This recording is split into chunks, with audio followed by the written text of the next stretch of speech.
Welcome to the Nomad Network, your first stop for complete and comprehensive Chicago Bears football coverage. Dive deep into analyses, updates, and all things Bears. Subscribe to our YouTube channel today and never miss a beat. Thank you in advance for your support. We promise to bring you the best because together we're unstoppable.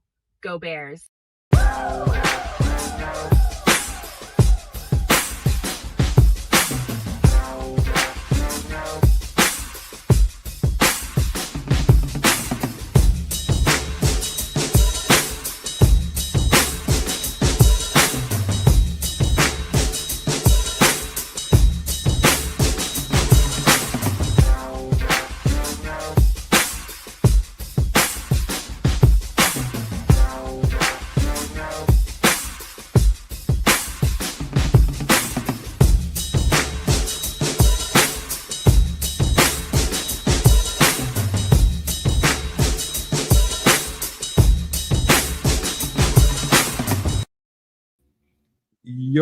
Yo, Nomaniacs. Welcome into another edition of Nomad at Night. I'm your host, Nomad, and I got my two besties with me as usual, man. We about to rock it.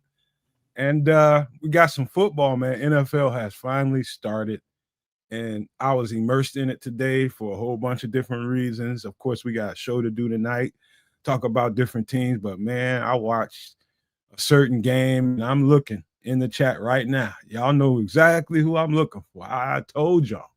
Told you. They're going to take a step back talking about them Detroit Lions. They ain't going to be the team they was. I told you. They lost too much, and I think they peaked. I told Don that. I told you all that. And I also said, man, those Green Bay Packers are tough. Told you they was going to be a good-ass team, man. They beat the dog snot out of Detroit today. Just owned them. Just owned them. Pretty much a perennial, for the last 3 years at least, a perennial Super Bowl contender. Just whooped them. And I'm telling you guys, this division, I think the changing of the guard is here right now. I think the changing of the guard is right here. Green Bay is going to be Green Bay, but Detroit, that told me a lot about that team.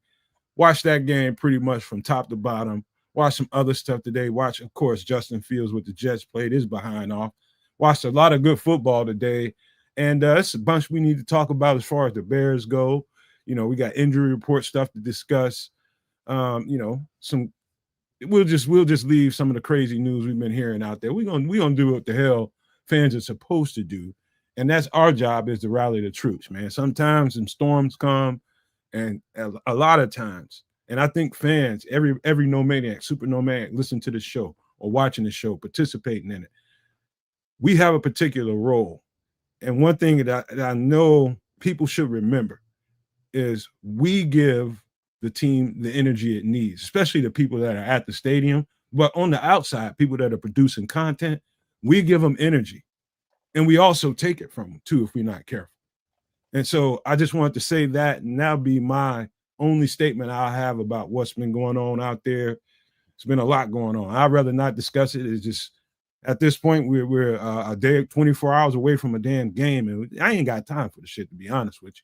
Don't want to be in here arguing with folks about stupid shit, man. I'd rather cheer my team on and do my job to rally as a true fan and give this fan the wind behind his back it needs, man. So those are my thoughts, man. Kids, if you want to shuffle this around so that, you know, we got our regular rotation, that'll be cool. But I'm about to throw you a bounce pass over to Canada, man. See what you want to do with the conversation, bro.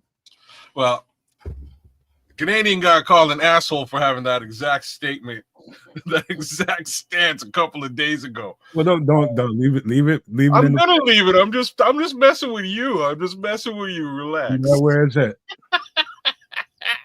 Hey man, it's Sunday night. This is what we do. We go back and forth. We talk Bears football. We talk NFL football. We talk about life. It's Nomad at Night, y'all. What it do? Glad to have you guys. Thank you for joining us. Shout out to all the Super Nomaniacs out there. Shout out to all the Nomaniacs out there. Thanks for coming through, spending your good time with us. We're gonna get into it, but my man's kind of hit the nail on the head with a certain football game today, which is the game that I just got the chance to watch. I was actually at a funeral for the better part of the day, which sucked. And worst way to spend NFL kickoff is watching watching other things. You know what I'm saying? So wish I could have actually spent a little bit more time watching football today. But I definitely saw that Green Bay Packers versus the Lions game, and man, it's a double-edged sword. The upside is Detroit don't look like Detroit right now. They lost their DC and their OC, and it kind of looks like a team that lost their DC and their OC. That's kind of what they look like right now. Although I'll give a big shout out to a young Mr. Tesla. He looked pretty decent. Nice catch.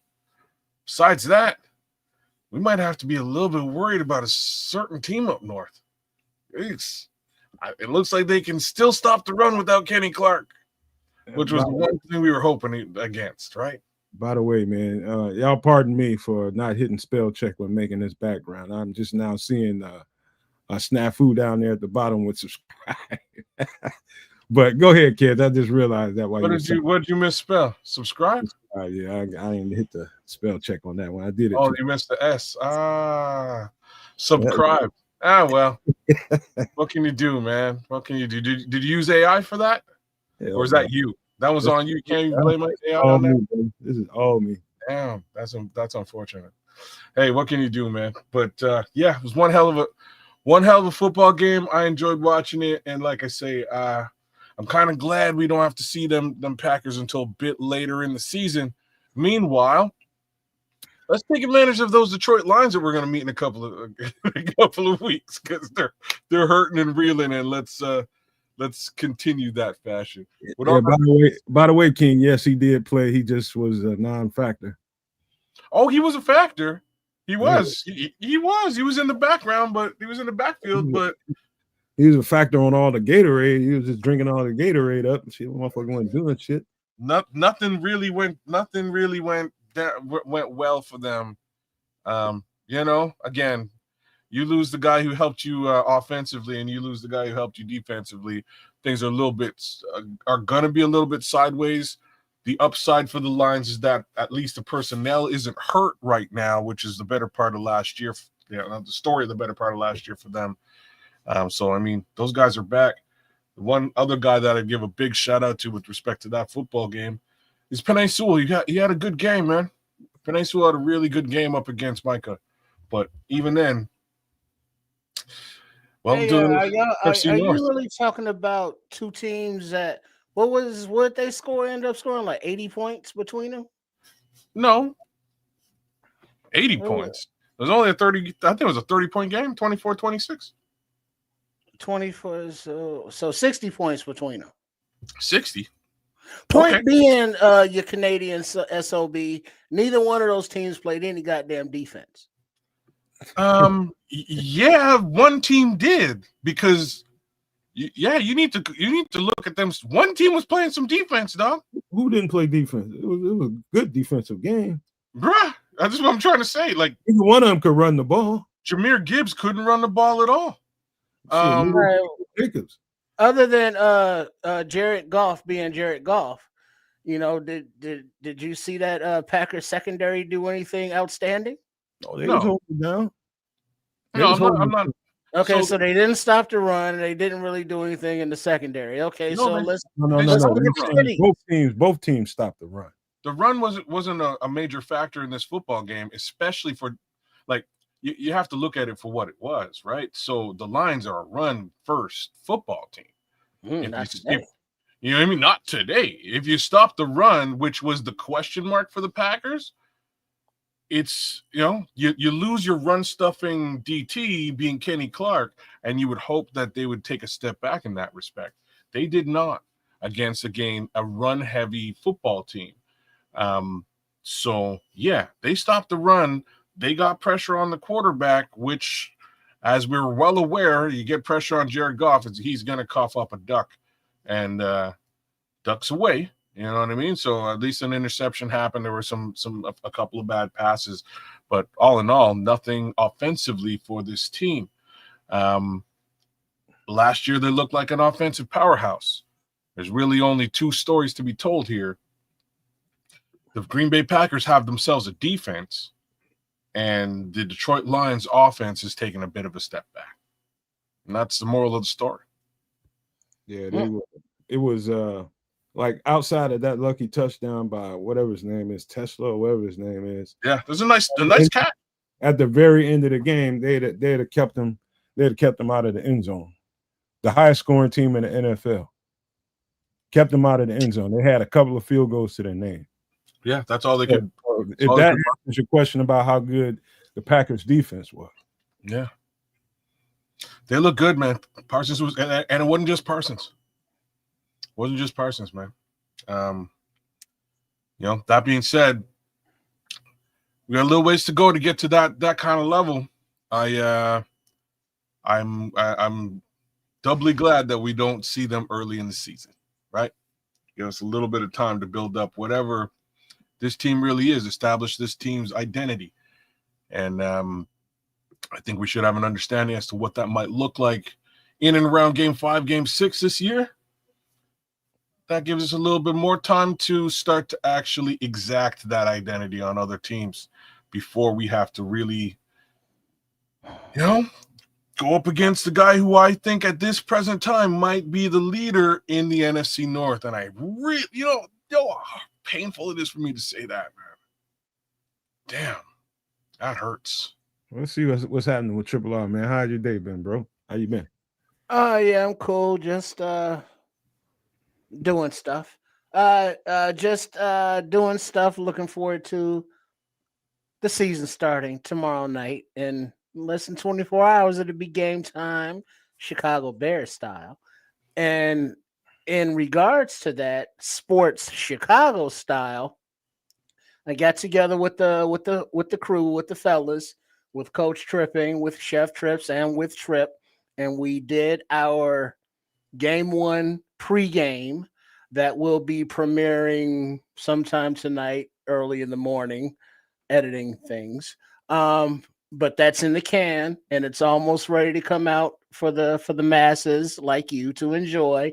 All the Bears fans, all the NFL fans, all the fans of creativity, like we like to do at Sports Chicago style. So make sure you are subscribed. And it's like, all right, cool. The Packers, F them no, just how it goes down. Got in the kiddies, and the kiddies, ooh. It's like, yeah, they paid they got the wide receiver Jameson before the game, locked him up for a few years. But then it was like, well, what about Hutch? Hutch want to get his payday too. And they was like, nah. You know what I'm saying? You coming off that injury, Hutch. So we got to ponder about that a little something. So it's like that window over there in Detroit is like closing shut real quick. But up there in Green Bay, they trying to prop it open with like sticks and like those paint sticks that you put up in the window to hold it up when the chain break, and then we want to slam down and you want to get some air, but it won't stay up. They trying to prop it like they can, but it's like snap, smoke and mirrors. And then you got the Vikings, they got nothing, but we got the Bears and we starting it up. So I'm hyped. That's how I'm feeling. I'm hyped. Yeah, man. You know what? Before I get carried away with anything, so I'll just give you a quick little something that I had going on today. Just working on some stuff behind the scenes. A little surprise that I got for all the people that are part of the community, the No Maniacs, the Super No Maniacs. Got something in the works that we're getting ready to put out there outside of the website. I know y'all tired of hearing us say it's coming, but it was just the formality we've been saying, trying to figure out how to make sure everybody gets a discount. I think we pretty much we've worked through that. We just got to make a choice and use it. But there's another little surprise that I have for you all. Hopefully it works out, and within the next couple of days we'll be able to put it out here for you all. I think you all will really enjoy this. Something that we've been planning for a minute, but I can't say nothing. But let me talk about myself for a minute. I was in the middle of making some graphics and making some stuff for shorts, and this background that you're looking at right now, doing some other stuff. And all of a sudden, my girlfriend came back here, and we one of them houses that have Amazon orders on the porch all the time, and most of the time I don't even know what's in them. I just get them, put them over there where she sits, and that's where the stuff is at. All of a sudden, probably about 5 minutes before I was talking to kids behind the scenes, my girlfriend walks up to me with a little concoction. It was a hummingbird feeder. I'm like, what is? I didn't know what it was. I'm like, what is this? She was just like, it's a hummingbird feeder. She's been talking about this for a long time. And out of all the $3 million worth of things she has in her cart at Amazon, today she decided to make sure she got this. And she wanted me to put that up. So I had to assemble that a few minutes before I was talking to kids, which was pretty much right before the show. And so I was out there.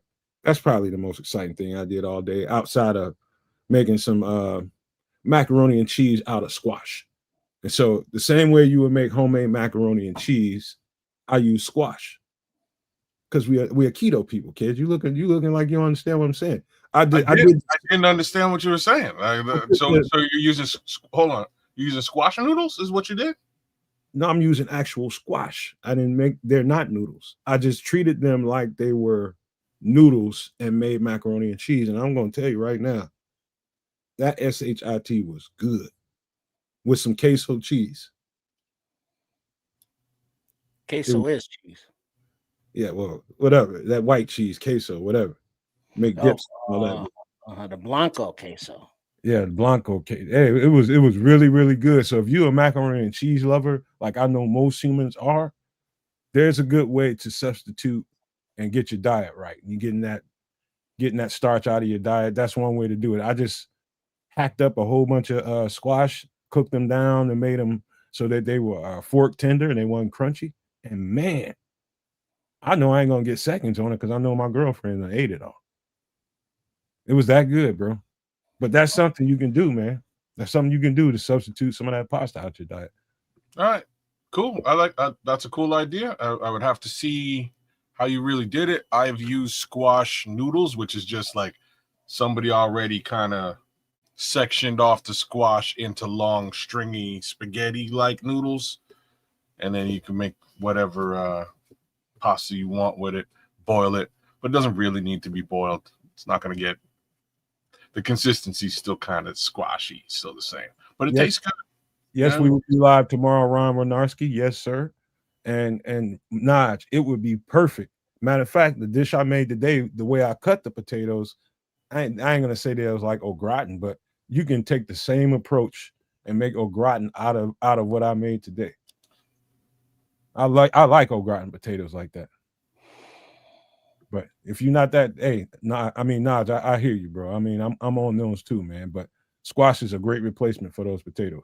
Anyway, let's talk about let's get to some Bear stuff before we put up the we're gonna follow the game as we go tonight.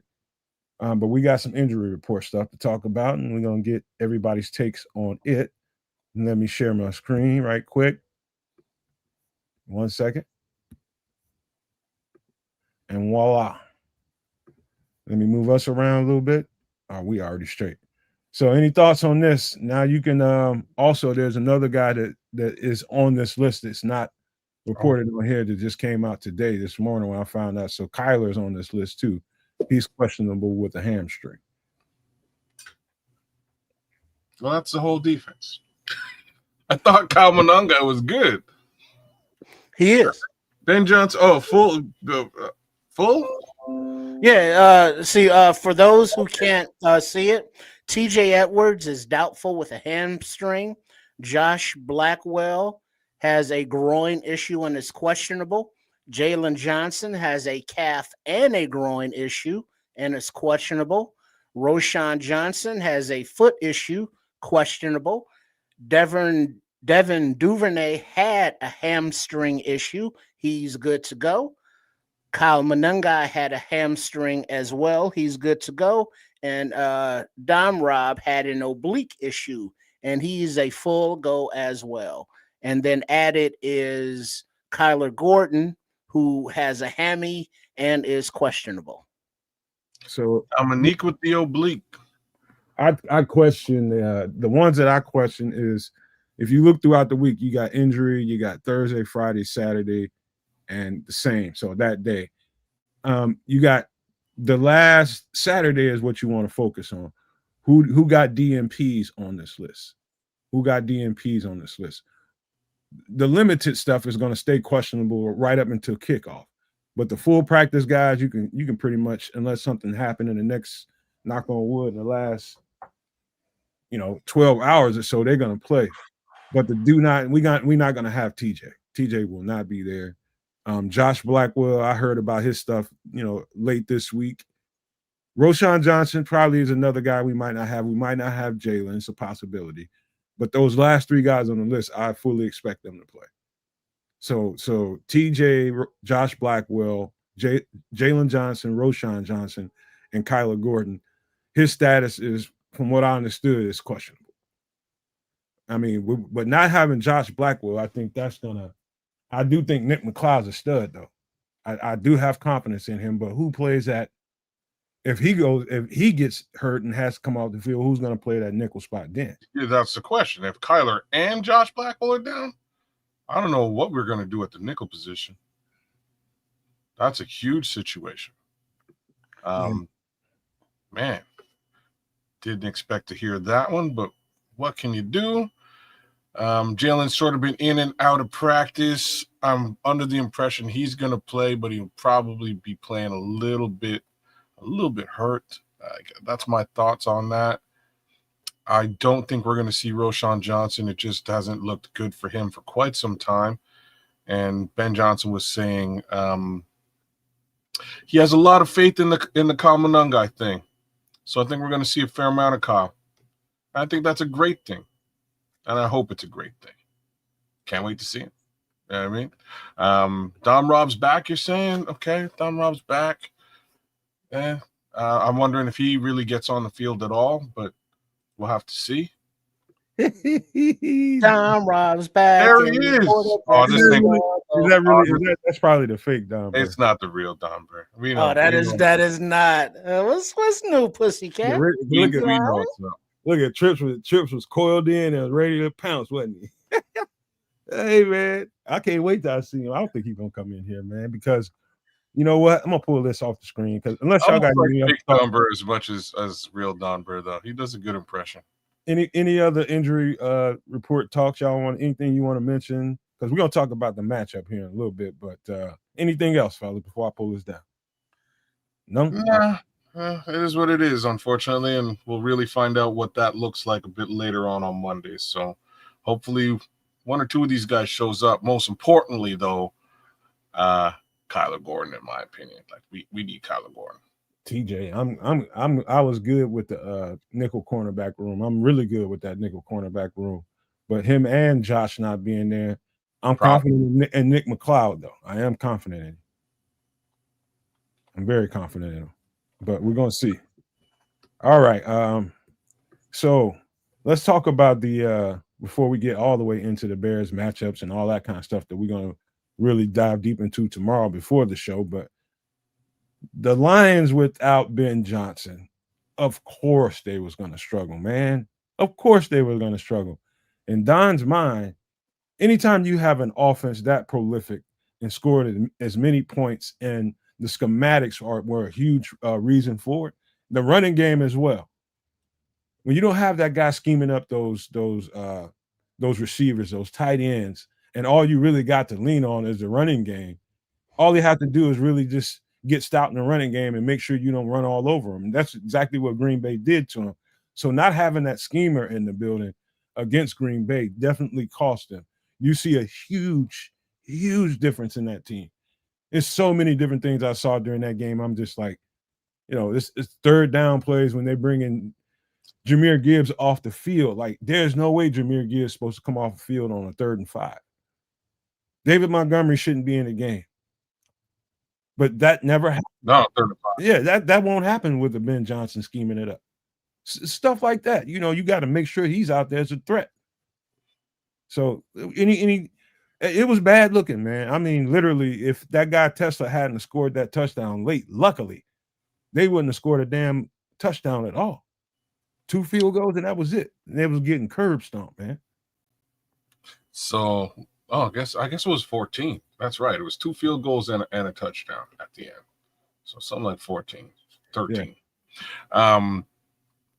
So the one wrinkle I'll layer in here is on the other side of the ball for Detroit, and I was listening to a different commentator, and he was saying that he's a former player. He's like, every defense that I've ever played for that was coached by a linebacker, they're gonna go to or defensive lineman, they're gonna move to shift to man in the secondary the second that things start to get a little shaky.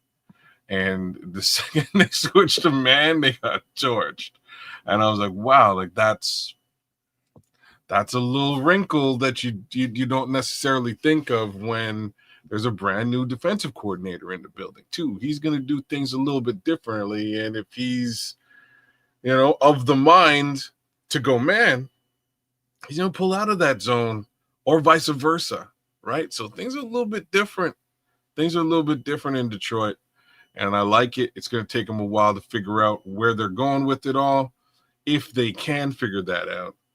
And I'm real happy that the schemer, those brains, are sitting in Hallis Hall somewhere. We talking about Detroit and Green Bay? Oh, my answer is fuck them. I love it. Patty, hey girl. Hey Patty. What's up, Queen? Junior? Junior. Hey man, you know what? It was I was watching that game, and you watching a game and you don't care who wins, but you just like to watch a good football game. That's just what I was there for. Didn't matter. It has no consequence to me who won that game, who lost that game. But I was measuring the competition. So the reason why I was watching the game was scouting. That's what we do on the Nomad Network. We try to figure out what to look for, have some commentary for you all that will stick to your ribs. And I'm going to say it again. We told you that Detroit was going to take a huge step back. People argue with me in here about that. Oh, no, nope. You lose that much, you're not going to be as good. I'm just telling you. And we also said that Green Bay is a much better team than we give them credit for as Bears fans. That's a Super Bowl caliber team. We told you that. And they played like it.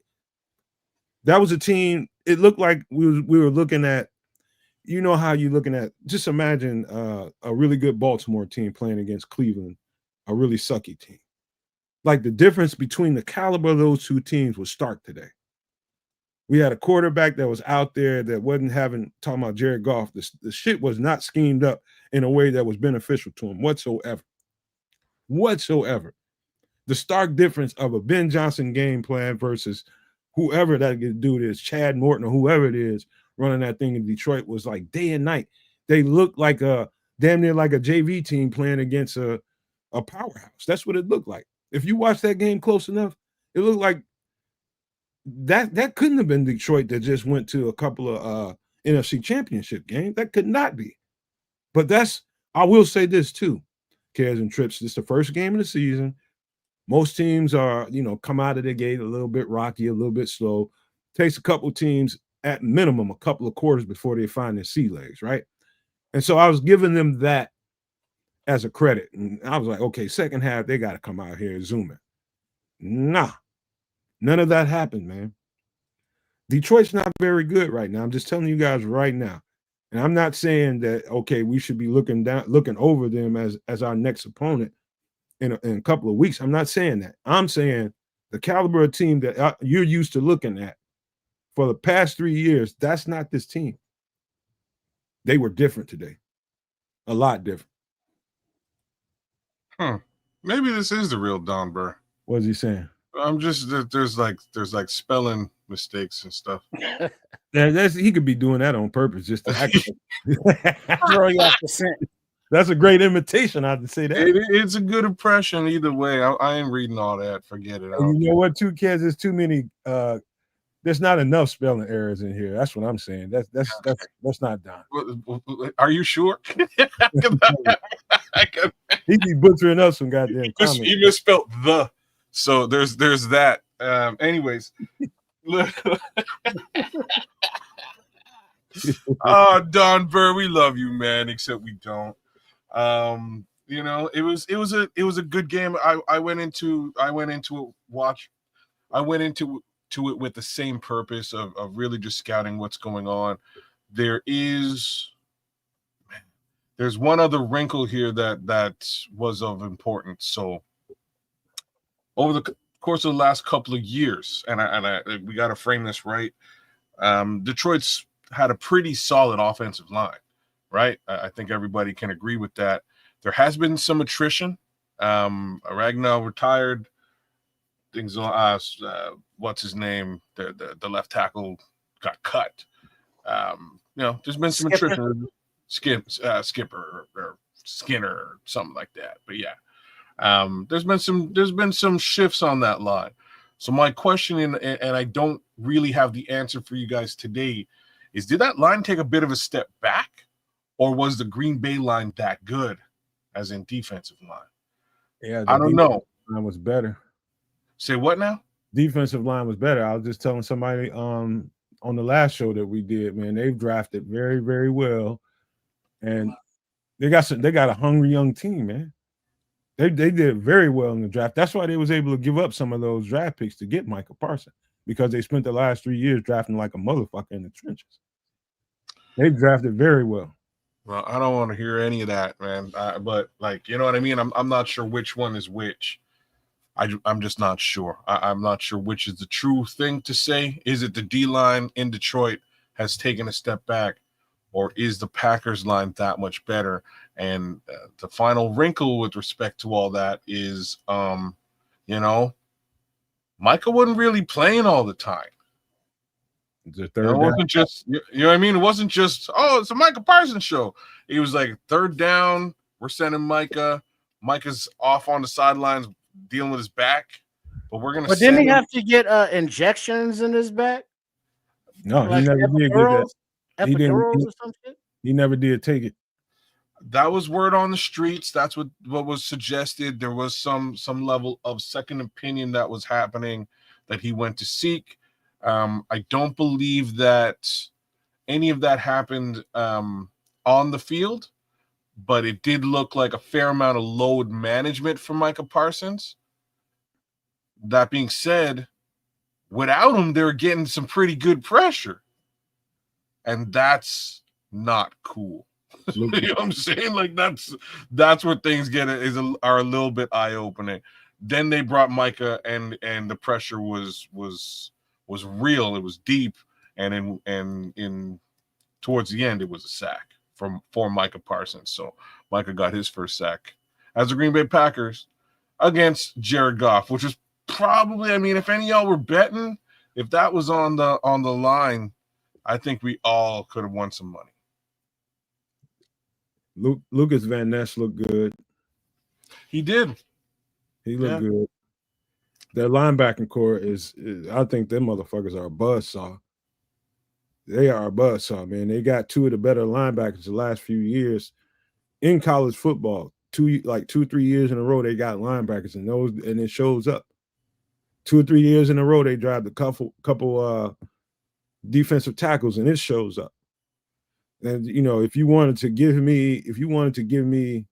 give you something that, okay, they're not a ironclad stout team from top to bottom, I would just say maybe the secondary, but I didn't see anything in the secondary that would say to me, oh, they suck in the secondary. No, they was holding it down pretty good. They had Jared Goff holding that ball a lot, patting that ball quite often. Was he not? Yup. Yeah, he was. But Jared Goff. Yeah, that's me. I was muted, my bad. Yeah, but that's kind of what he does.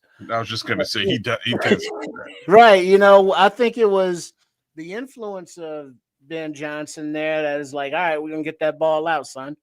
And the ball is zip, zip, zip, zip, zip, because that was written into the offense.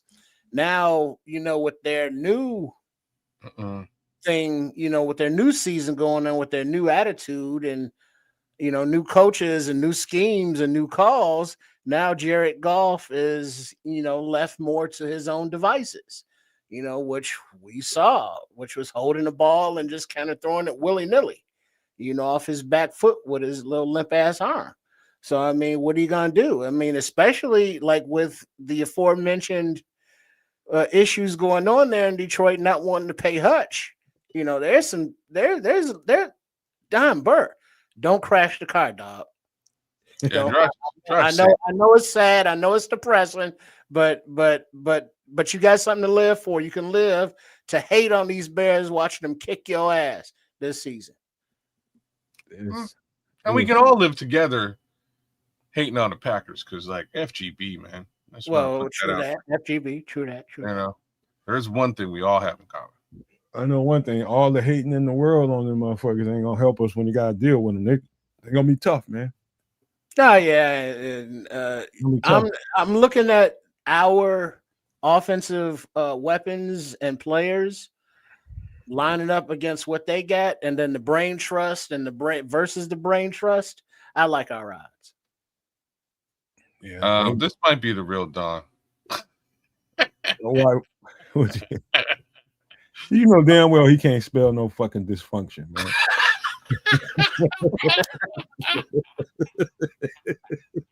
Stop playing, man. But he spelled it with a Y, bro. You know what I'm saying? So it might really be Dawn. It might really be Dawn. Oh snap! And anyways, man. Yeah, it was a good game to watch. I'm glad that I watched it. We're gonna have to be dealing with those guys in the next little while.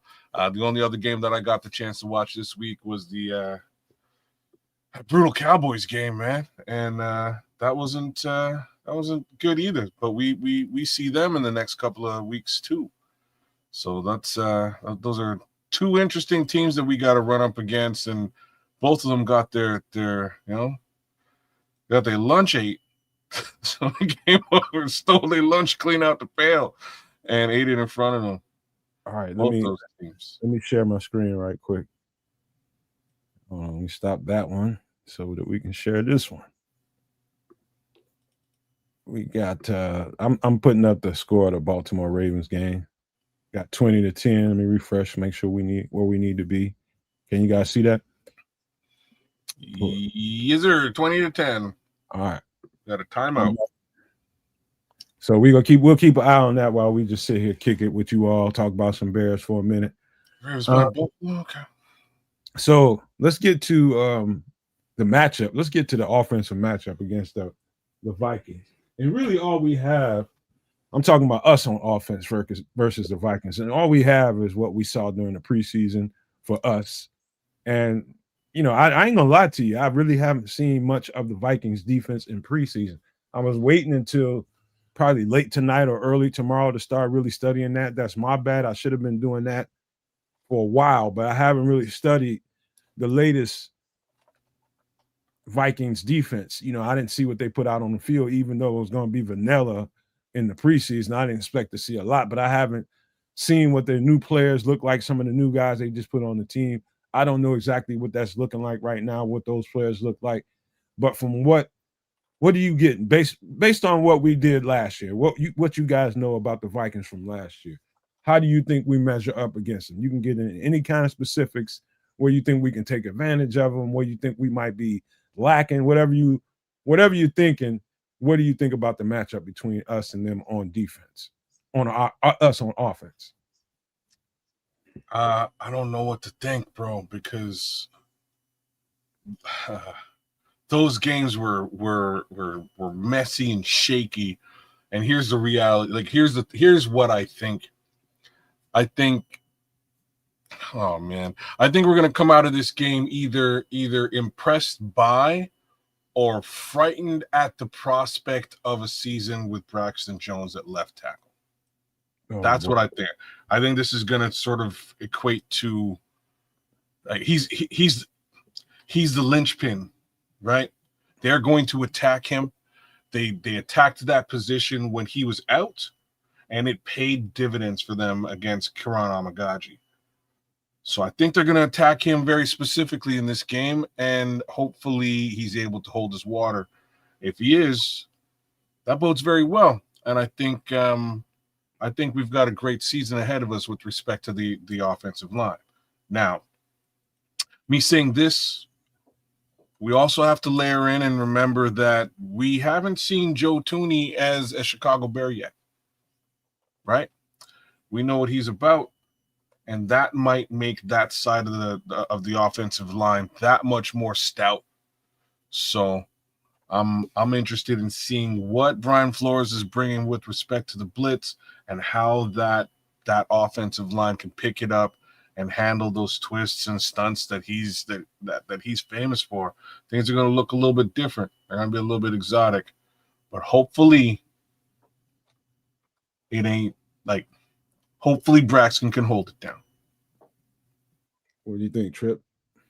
Yeah, I think that is definitely a question, an issue to not be concerned about, but be concerned about and watch for and look for the development of, because of, coming off the injury, in addition to the mind fuckery that Brian Flores likes to do to opposing offenses and quarterbacks and offensive lines in particular in this case. So yeah, that's going to be interesting to see. And as long as this offensive line of the Bears can protect Caleb Williams, I don't see any reason why, they should not be successful on offense as a whole. In addition to being able to run the ball, that little aspect of the game. So a couple of people, and shout out to Brandon J. Bias, who just busted in here with this one. He's been in here, but he just popped this one up. He said Pace is pretty nice. He's talking about the linebacker Ivan Pace. So I that's probably one of the places I was definitely about to go. Brandon, was I like their linebackers, and I like Byron Murphy. I think he's a nickel corner. Yeah, I think he plays nickel corner. The secret to their sauce is on the second and third level. All the secrets to what they do are on the second and third level between the linebackers and the DBs, whether it be a safety, a nickel. Combine them with the linebackers that they have, particularly the outside linebackers. That tells you everything. They move them around so much and do so many different things with them, come at you from different angles. That is the secret to what they do. The D tackles, they're okay. They're okay. But those freaking linebackers in the secondary, here's what I think they're going to do against our offense. I think they're going to do a lot of bluffing, kids, and trips. What do I mean by bluffing? They're gonna flash blitz all day long, and they're gonna drop back and they're gonna drop out and try to confuse Caleb. Just flash, just get up there and mug the front real hard, and then drop back in the coverage. He's gonna get to a point to where he's gonna have to make some decisions regardless of what they do post snap, because he's gonna read something pre snap. Then post snap, what they jump into, he's not gonna find a tendency. Unless Ben Johnson and who's ever upstairs looking at this stuff from the top, if they can see something in repetition, they might be able to get a tell. But Brian Flores is very, very good at changing stuff up so stuff doesn't look the same as it always does. Just like they're trying to do with us on offense, make very simple stuff look complicated. You know what I mean? He does a really good job of that. And so he's going to do a lot of bluffing. He's going to bluff the front, like he's going to come at him sometimes hard. And then sometimes he's going to drop back in the coverage and see if Caleb can read it. That's what you can expect the entire game against us. Guaranteed. Guaranteed. It ain't going to be just foot on the gas. Now, you know what can change for us, kids and trips? If we can get something going in the running game. Now, if DeAndre Swift starts to get a rhythm, and whoever the backup is, whether it's Roschon, Kyle monangai, whoever it is, if they can get in a rhythm and we can get, let's say, about 4 yards a chunk, that's going to change everything. And I think that's what Ben Johnson's plan is. We won't let you get so solo focused on Caleb Williams throwing the football, because we're going to be running it at your ass 100 miles an hour. So that's got to be the game plan. Keep the ball on the ground as much as possible. Probably, from what I can understand about where Caleb is, give him a lot of half field reads. So cut the field in half, give him some easy, at least early, give him some easy drop-off passes, get him in rhythm like he did in that first preseason game he played. He just roll him out and give him some good drop-offs, layered pass, routes and stuff, 3-over-1 kind of stuff. I don't know if you guys know what I'm talking about, but 3 routes in the same space. So you got 3 flood routes going to the right. If he's rolling out to the right, you got 1 level of it, the 2nd level, and then the 3rd level of it. Give him some of those easy throws like that. Get him into a rhythm. Then you start running the ball. That's how you do it. And then keep him in play action as much as possible. Because if he sits back there and shotgun, Lord have mercy, man. I'm worried about that. Did I say too much? No, you said just about everything that needed to be said, to be honest with you. I would like to see some play action, but that's doubtful. I'd like to see some under center, but that will be minimal. So you're probably going to see a little bit of, you know what I mean? You're probably going to see a little bit of shotgun, man. That's probably what that's gonna look like at the end of the day. I would like to see some bunch formations. Get guys to clear out. I'd like to see some crossers and drags with either Zacchaeus or even Luther Burden. I don't know if he gets on the field tomorrow, but I'd love to see him. But most of all, I want to see if we have a run game. That's actually what I need to see the most.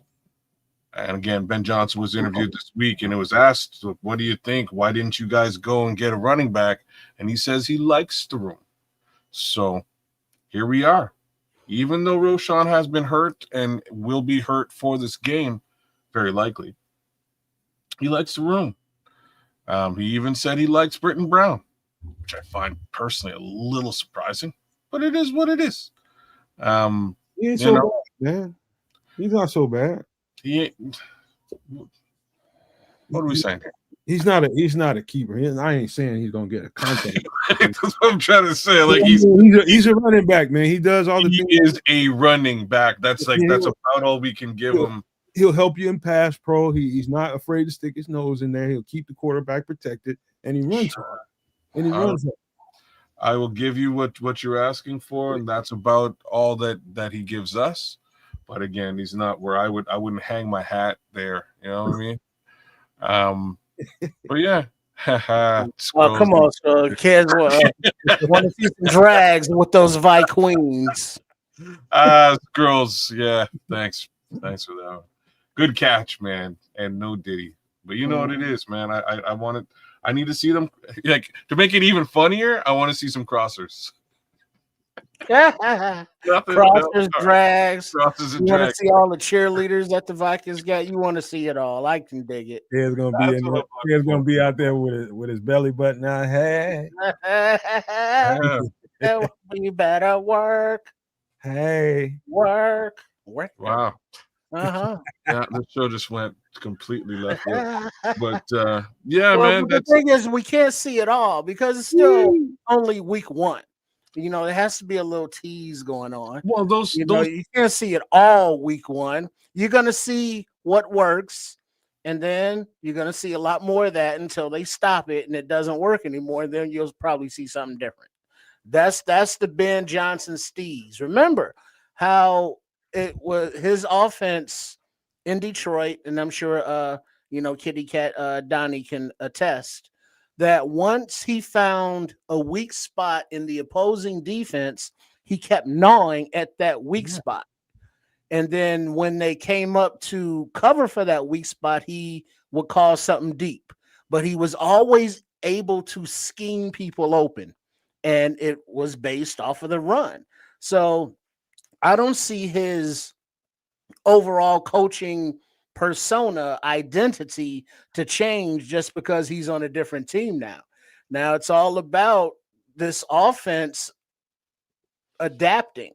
And when he said, going into the game with just Swift and Monangai, both of whom are coming off of injuries somewhat, I think that led to Coach Johnson saying, well, other positional groups may have to pick up that weight, meaning the tight ends and or wide receivers.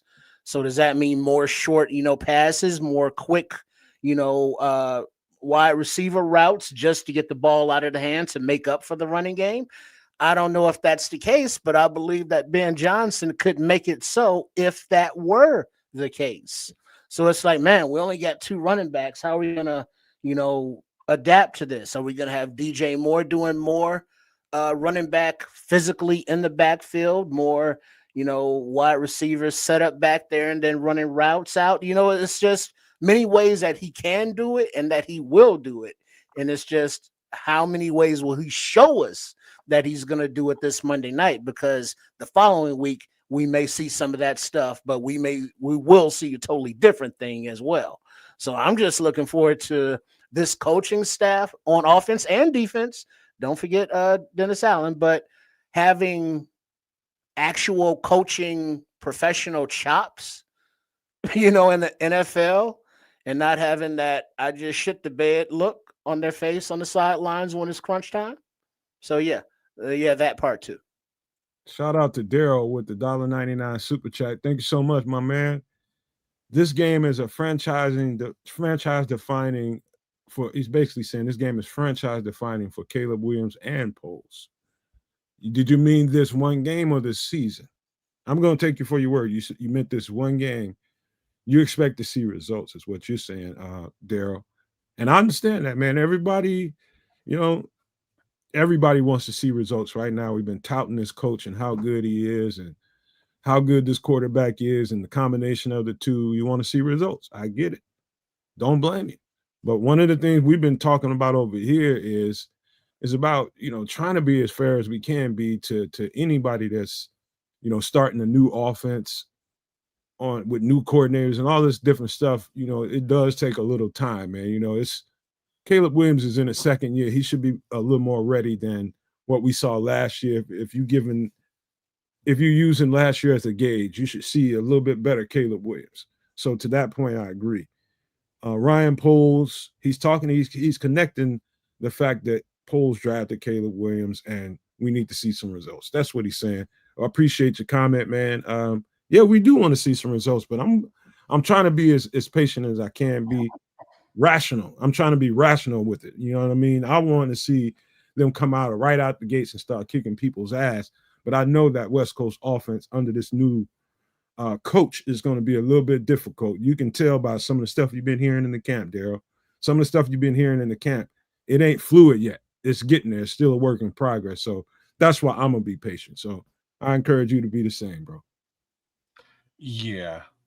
I don't think this is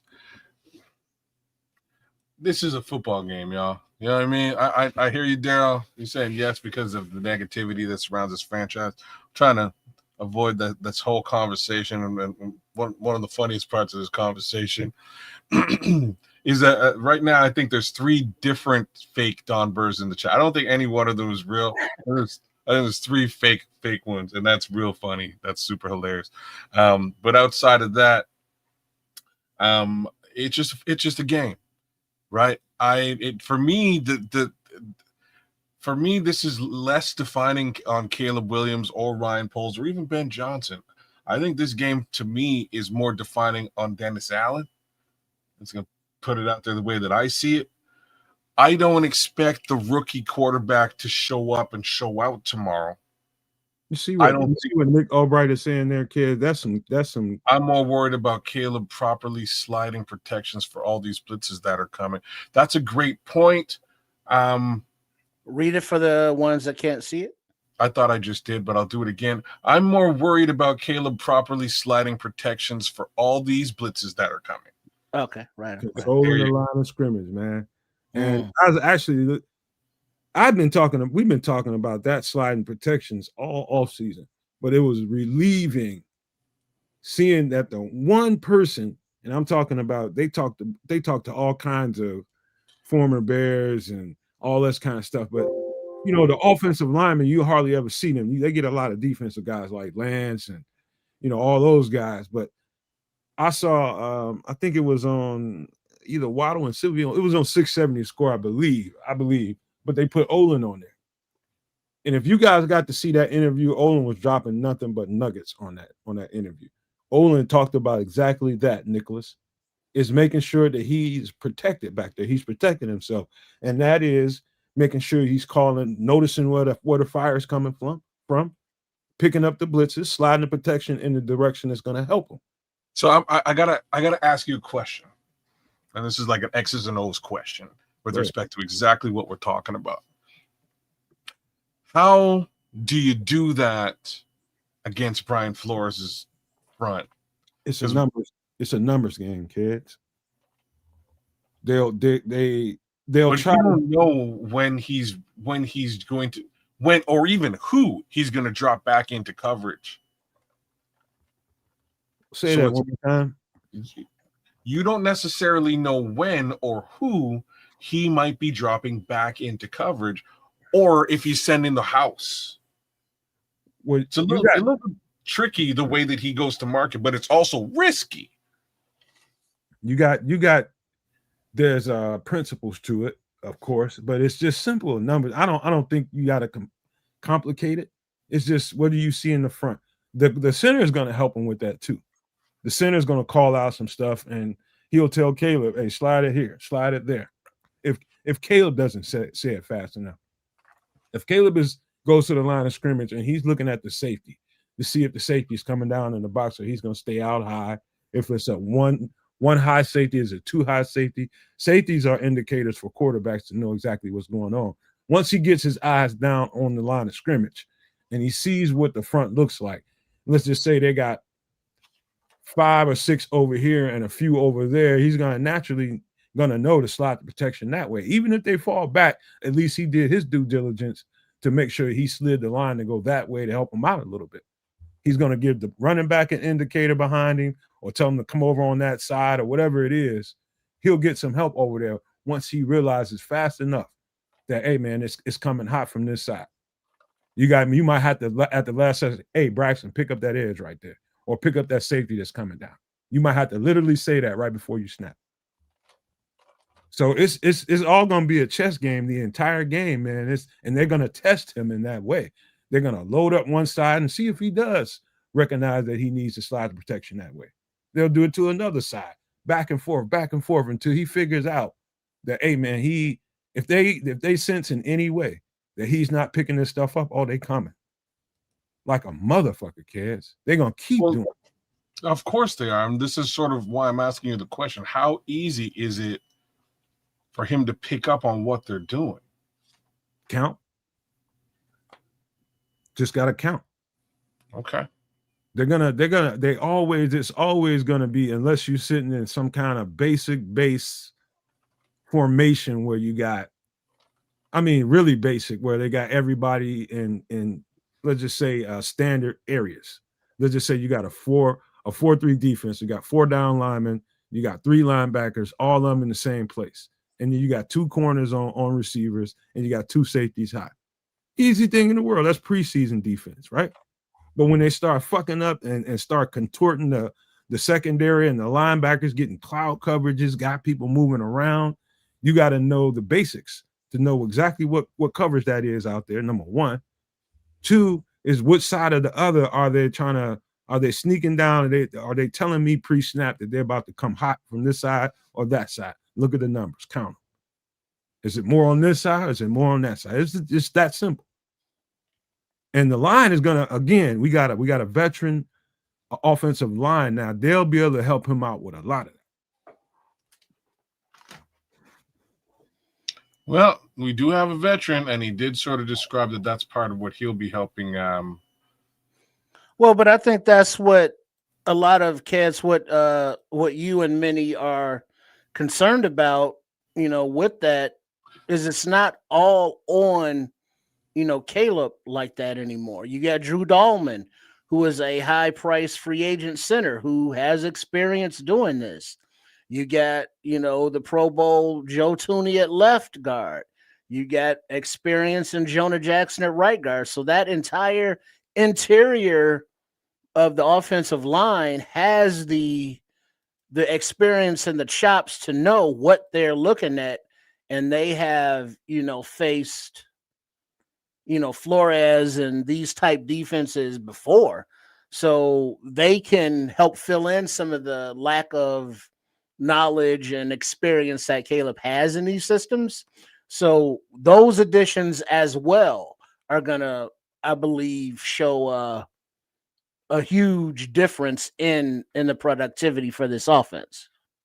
So the homie G-Man's is bringing up some important stuff, and we should discuss that, right? So we'll start with his first chat here.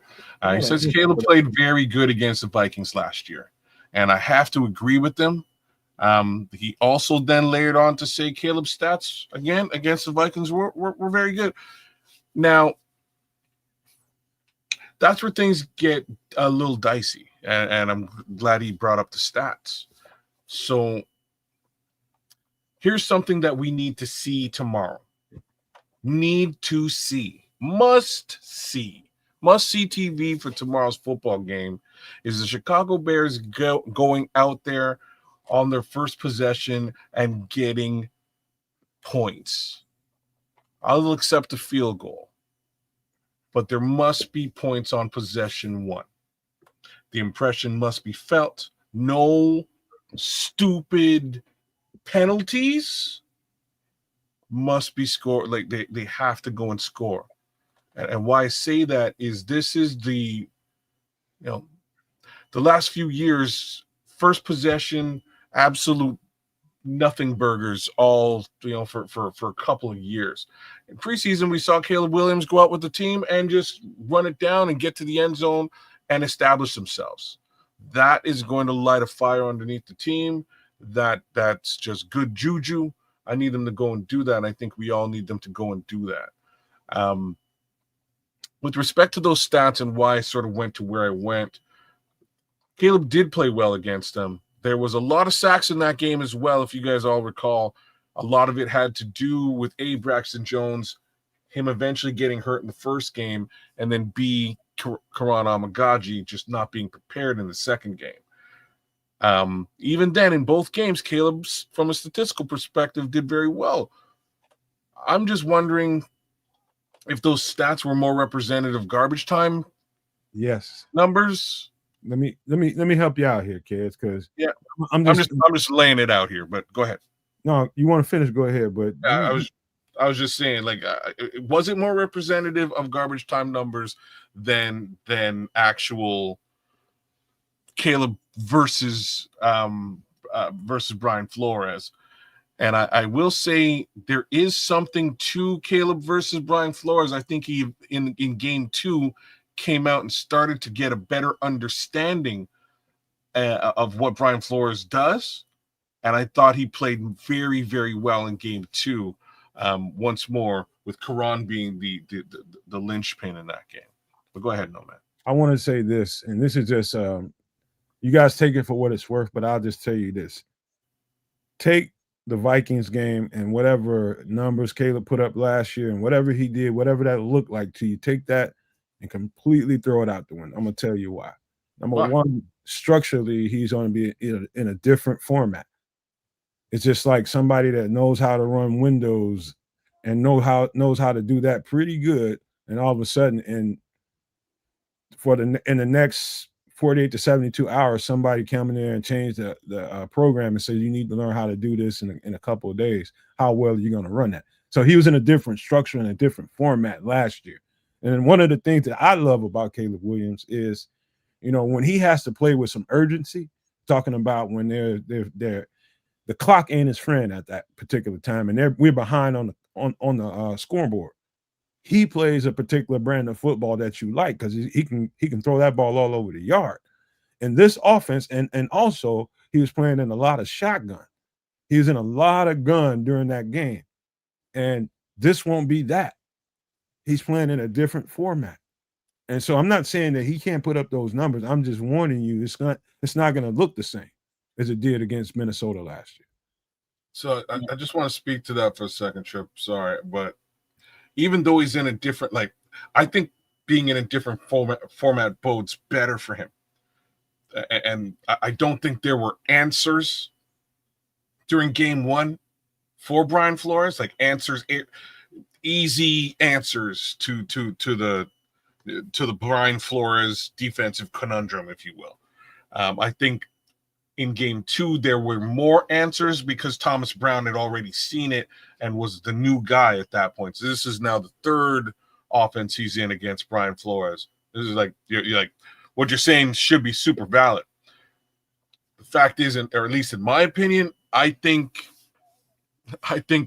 Ben Johnson knows this guy's defense very well, has been scheming against it intimately for a long time, and will be able to present him with answers to the Brian Flores conundrum.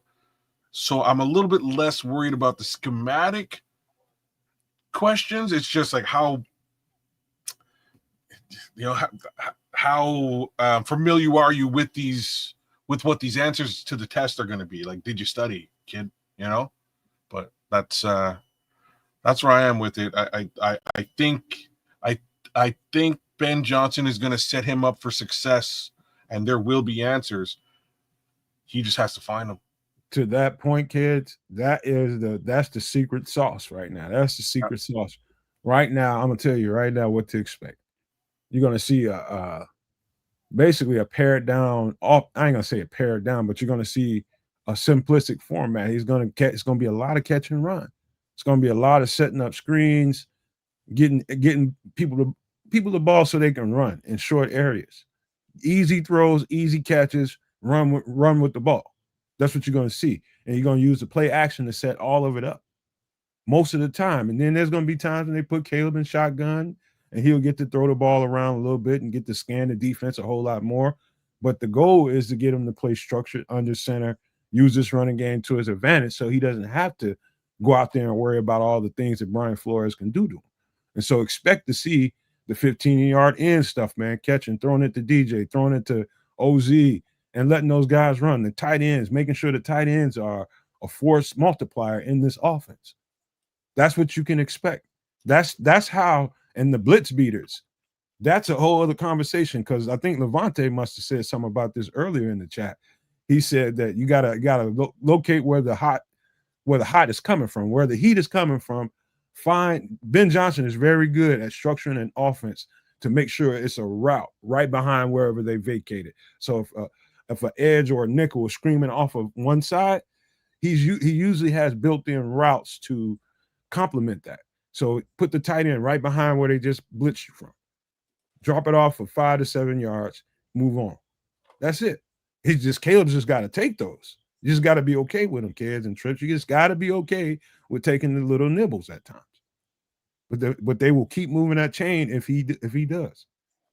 Well, that's the aspect of moving the chains, taking the short game, and that will not always be the running backs. It will be tight ends. It will be wide receivers.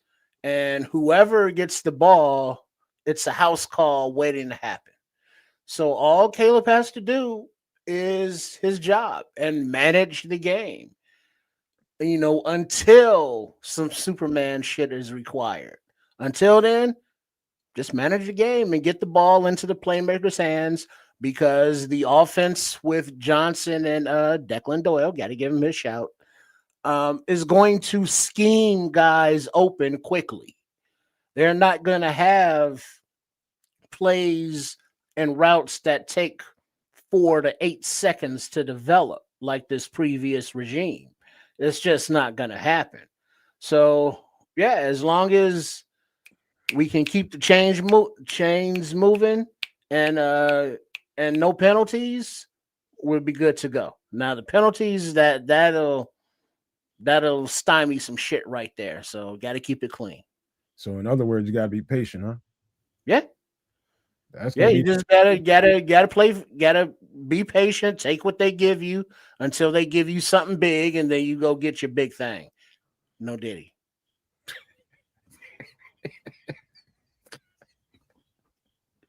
A big thanks crosses and drags today, man. Diddy would be happy. Chips Bryan is golden, or either an outhouse, one of them. I don't know. Oh man, but yeah, in my opinion, this game is winnable. I think we have exactly the offensive mind to deal with this situation, who will provide viable answers to the quarterback. The questions are: will the quarterback actually take it? All right. Will he actual? Yeah. Get my damn likes up, y'all. Go check me out at Keza Canuck. If you ain't there, just jump over there. Jump over at Keza Canuck. Give me a give me a like, man. Give me a thumbs up. Give me a little bit of love, and we keep it rocking. You come right back. But yeah, I think we have exactly the guy that we need to provide those answers, and I think you guys nailed the answers. Short game, potentially in the slot, crosses, drags, and the run game. Whether the running backs are using the pass game or not, tight ends, like that's what this should really look like. And I think we can go into I think we can punch Brian Flores in the damn mouth. Like I really do. And to layer it on thicker, like I said earlier, my and it's not a worry, my thoughts is I really don't want to see BT9. I love you, brother. Big respect, man. I really want to see what DA has in store for this young rookie. I don't want to see this kid come into Chicago and just run ruckshot. Oh, that ain't gonna happen. We're gonna talk about the defensive side of the ball in a minute. But by the way, tomorrow we hope to have Trips Sports Chicago style should be streaming out of here game time tomorrow. We hope to get that. Should have been doing it today, but had some connection problems. So be ready to support 3 channels tomorrow because we'll be streaming from all 3 of them. We'll be doing it from here, Keza Canuck, and Sports Chicago style. So guys, be prepared to help flower everybody tomorrow. So just know ahead of it. And he deserves it, man, because and I'm talking about Trip. He deserves it. Once we get his stuff, we'll be triple streaming. That's what we'll call it from now on. We'll be doing the triple stream. And my guy does a great job on the commentary, man, on the play-by-play. So I enjoy it. It really gives Nomad and I the chance to argue with each other. Like we do. All jokes aside, Trish has been doing that's what I'm saying. A bang up job, man. He's really good with it. Stuff that you guys don't know about. We've been breaking our necks trying to make sure you guys get covered on the website. So people that support the channel and been doing it for so long get what they deserve and get discounts. And you know, when you're doing a website and you're trying to build it, that ain't always the easiest thing when you got to move people and their names and you got to put them into a website to make sure they get it. It turned into more of a conundrum than we planned on it to be. But behind the scenes, Triple R has been doing everything he can to try to find answers for it. Him and Kez both. And whatever I can offer to the table, I've been offering. But, man, I'm taking my hat off to both of you guys for that, man. Who said some crazy shit? It's always the Scrolls. He cracks me up just across the board. He's a funny guy, man. Man, if I'm ever on the West Coast Scrolls, I'm checking you out. We gotta kick it, man. You're a funny guy, man. Talking about TV 17. Cold-blooded Scrolls. Here I am trying to show these guys some love and Scrolls cracking jokes in there and shit. I'm glad you didn't say the word, Scrolls. I appreciate you for saying that, man. The insinuation is enough. Too funny, man. I don't even know who that is, though. Who? TB17? I seem like I've seen that somewhere. You definitely seen that. He's a Bajan guy. He loves Bajan, and there's nothing wrong with that. Right? I think we should all love Bajan too. I think Bajan. Okay, Tyson Bajan 7. Oh. Yeah, bro, you got a clue in. He's I think Tyson Bajan has grown on all of our hearts at this point. I do appreciate that kid. I'm not going to sit here and say he should be the starter or anything wild and crazy and disruptive like that. But damn it, if you know what hits, you know what, I'm glad he's on our team, man. Bishop just fell up in here, man. I texted you earlier, man. We could be doing some things, but y'all messing around, man. Come on now. Bear effing down, Bishop. Yes, sir, man. Bear down. All right. Go ahead. Let's talk about the defensive side of the ball, which I think they might be missing a player or two that's key. I think one of the linebackers is missing. I don't even know if they still. I think they're missing 2 key players. I think you're right. I just can't remember right now off the top of my head, but I know that I know this. You know, you can be missing a key player or 2 or 3. And if you structure your defense the right way, man, Brian Flores can get whoever that is back there to play some ball. I know that. Just like this, just like I'm not worried You mean about Kevin O'Connell? Yeah. Okay. Yeah. Yeah. My bad. It's okay. But I was just talking about defensively. Us missing TJ, I'm not as worried about it as probably most people are. TJ's a dog, but I know who else is a dog too. He just hasn't had a chance to show it, and that's 44. Now, I can't wait to see that guy step up to the level of competition he's about to have to face. He hasn't seen this level of competition in a while. He did play the ones in preseason and played well. But I want to see him rise to the level I know he can. I know Noah Sewell can play this game. And if basically if the Vikings do what I expect them to do, they're going to try to run the dog shit out of the ball on the edges. So it's going to be a whole lot of trying to stretch the defense on wide zone. They've destroyed us historically with that style of offense. Wide zone has torn us up, stretch runs, things like that. That was Matt Eberflus's defense then. I want to see what that looks like now with Dennis Allen calling the shots. I just want to see what that looks like. They are going to try to pound the rock. I'm not worried about JJ McCarthy throwing the ball on us, not making a whole lot of hay out of it. He's just not going to be able to do that. It's going to be too much pressure on him. And so they know that. Don't fool yourself. Football What ain't. makes you say that though? I know that they're not going to have him throwing the ball all over the yard, bro. No. I was with you up until you said one word, and the word was pressure. Oh, where's the pressure? Right? Where's the pressure coming from? I've been telling kids, where you been at for the last several months? Mostly how many shorts right have you on seen the Nomad Network, if not at Kansas. We did a whole segment on a show that we did together called Simulated Pressure and how you can get after quarterbacks and the pressure doesn't always come from the edge, especially in a Brian Flores defense or a Dennis Allen type of defense. You're right. The pressure comes from everywhere. You're right. And I was on that show and I definitely said that this is how he would attack. Except the guys that he would attack with are both hurt. Both of them.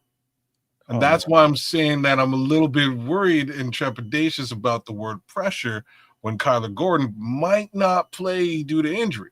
When TJ Edwards probably ain't playing due to injury. Because those would be the two guys that I would be sending if I was DA. Right? It's gonna be Byard, it's gonna be Brisker, it's gonna be McLeod, it's gonna be whoever they can. It's gonna be all kinds of linebackers. They're gonna come at JJ McCarthy like they should. They're gonna play him like he's a rookie. Oh, they need to, and that's why I'm like they need to dial up exotic pressure. Basically, I'm expecting Dennis Allen to do his best Brian Flores impression. And that's probably the easiest way that I can say it. I expect him to dial up pressure in exotic fashion. Except that I'm not so sure it's going to land with anybody but Kevin Byard that you just mentioned. I would say that it would land with Noah Sewell. I would say that it might also land with Tremaine Edmonds. And I'm really interested in what happens there. I don't know who starts, who sits, what that linebacker situation is really going to look like. I'm super interested in that with TJ Edwards down. Because in my opinion, and we discussed this the other day, you start Noah Sewell and you make Tremaine the will. I think that's the best case scenario. And you send Tremaine, bro. Right? You leverage Tremaine's speed, length, and height, and you send Tremaine instead. And that might be some crazy pressure because that's like what we didn't see with Flus. Tremaine was always stuck in a passing lane. So we'll see what he does, man. And I expect exactly what you described. I'm just wondering, by way of personnel, how's he going to pull that off? Well, that's the thing about Dennis Allen. I believe that he has the chops, the experience, the professionalism to fit the players into a good scheme that makes it holistic for the whole defense. So up front, while Booker is, maybe out for 4 weeks and we don't know who's going to apply that pressure, there has to be somebody that they like that can get after the quarterback. Is it a Dom Rob? Is it a Hardy? Is it we don't know? Or is it the alignment? Or are they planning on having more inside pressure and scheming that up? And having different linebackers, Hippolyte, don't sleep on his speed. In addition to Sewell, who has the experience now and wearing that backup green dot. Tremaine Edmonds, his speed and length, as you mentioned, and Byard and Brisk. I mean, that's the thing. You don't know where the pressure is coming from and when. If it's just a straight up 4-man rush, and we want the defensive ends to get pressure there, that's a different question. You know what's funny? Like, none of us even, like, you literally just brought it up just now, but none of us are really talking about the D line, right? Like, there should be something going on the D line. We should get some level of pressure there, but I'll tell you, I think a wild we all card expected to come from someplace else. I'll tell you guys a wild card that don't nobody talk about enough on these shows. And that is the person they call the old man, Grady Jarrett, and how much pressure he can generate from the middle. And what's worse, the worst thing to a quarterback, everybody knows, is getting in his face where you can see him and disrupting his timing. Disrupting the timing. When he can see a defensive lineman making gains in front of him, he's gonna start maneuvering around. It's gonna get him off of his rhythm. This is a rhythm-based offense and a timing-based offense. If he can't set his feet and get settled back there, because Grady Jarrett is whooping somebody's ass up front on the downs that he has to. I'm telling you, Grady, I'm telling you, people don't talk about old Shady Grady enough, man. I'm telling you, that guy is going to be a factor tomorrow. I'm telling you that right. The facts around that is much like Joe Tooney. It's just that we didn't see him in the preseason, and I'm super glad that we don't, because then there's no tape on the guy except for what you might have seen with the Falcons. So he's going to be disruptive, and that's very helpful. To be honest with you, that whole interior situation with him, Javon, Andrew Billings, Shamar, like it's Chris Williams, that's going to be a bit of a destructive situation. So I really hope that they can get into that backfield and make things disruptive, not just for JJ McCarthy, but also with respect to the run game too. The guy is he's total disrupt machine. Total disrupt machine. That's what he does, is disrupt everything. Everything. Even running the ball, man, he's gonna flash back there and he's gonna change the trajectory or the running track that running back is trying to go. And Grady is going to be significant tomorrow. I guarantee you that. Significant in all kinds of different ways. There's a reason why that guy's a perennial Pro Bowl. He's made of something else, man. If people count him out, man, just because we do have an ageist on the show down there. Oh. And, that guy, I'm telling you, his age don't really, for some people, age don't really mean that much. Talk to me when he stops getting the production that he normally gets. Age ain't nothing but a number. That'll get you 10 to 20. Who sung that again? Was that Chia Lee? Was it Chia Lee? No, that was Aaliyah and R. Kelly and them. That's a whole other situation. Yeah, we're about. Chia Lee did say age ain't nothing but a number, but that was a different context. Oh snap! Shout out to Robert Kelly. Mm-hmm. Wow. I don't know where to take the show from here. Go ahead. No, go ahead. I was just saying that boy's bad, Grady. Yeah, man. We hardly ever get to see ladies in the chat, man. We got Evie, we have our Queen Patty is in here, man. We got 2 females in here. It's so lovely.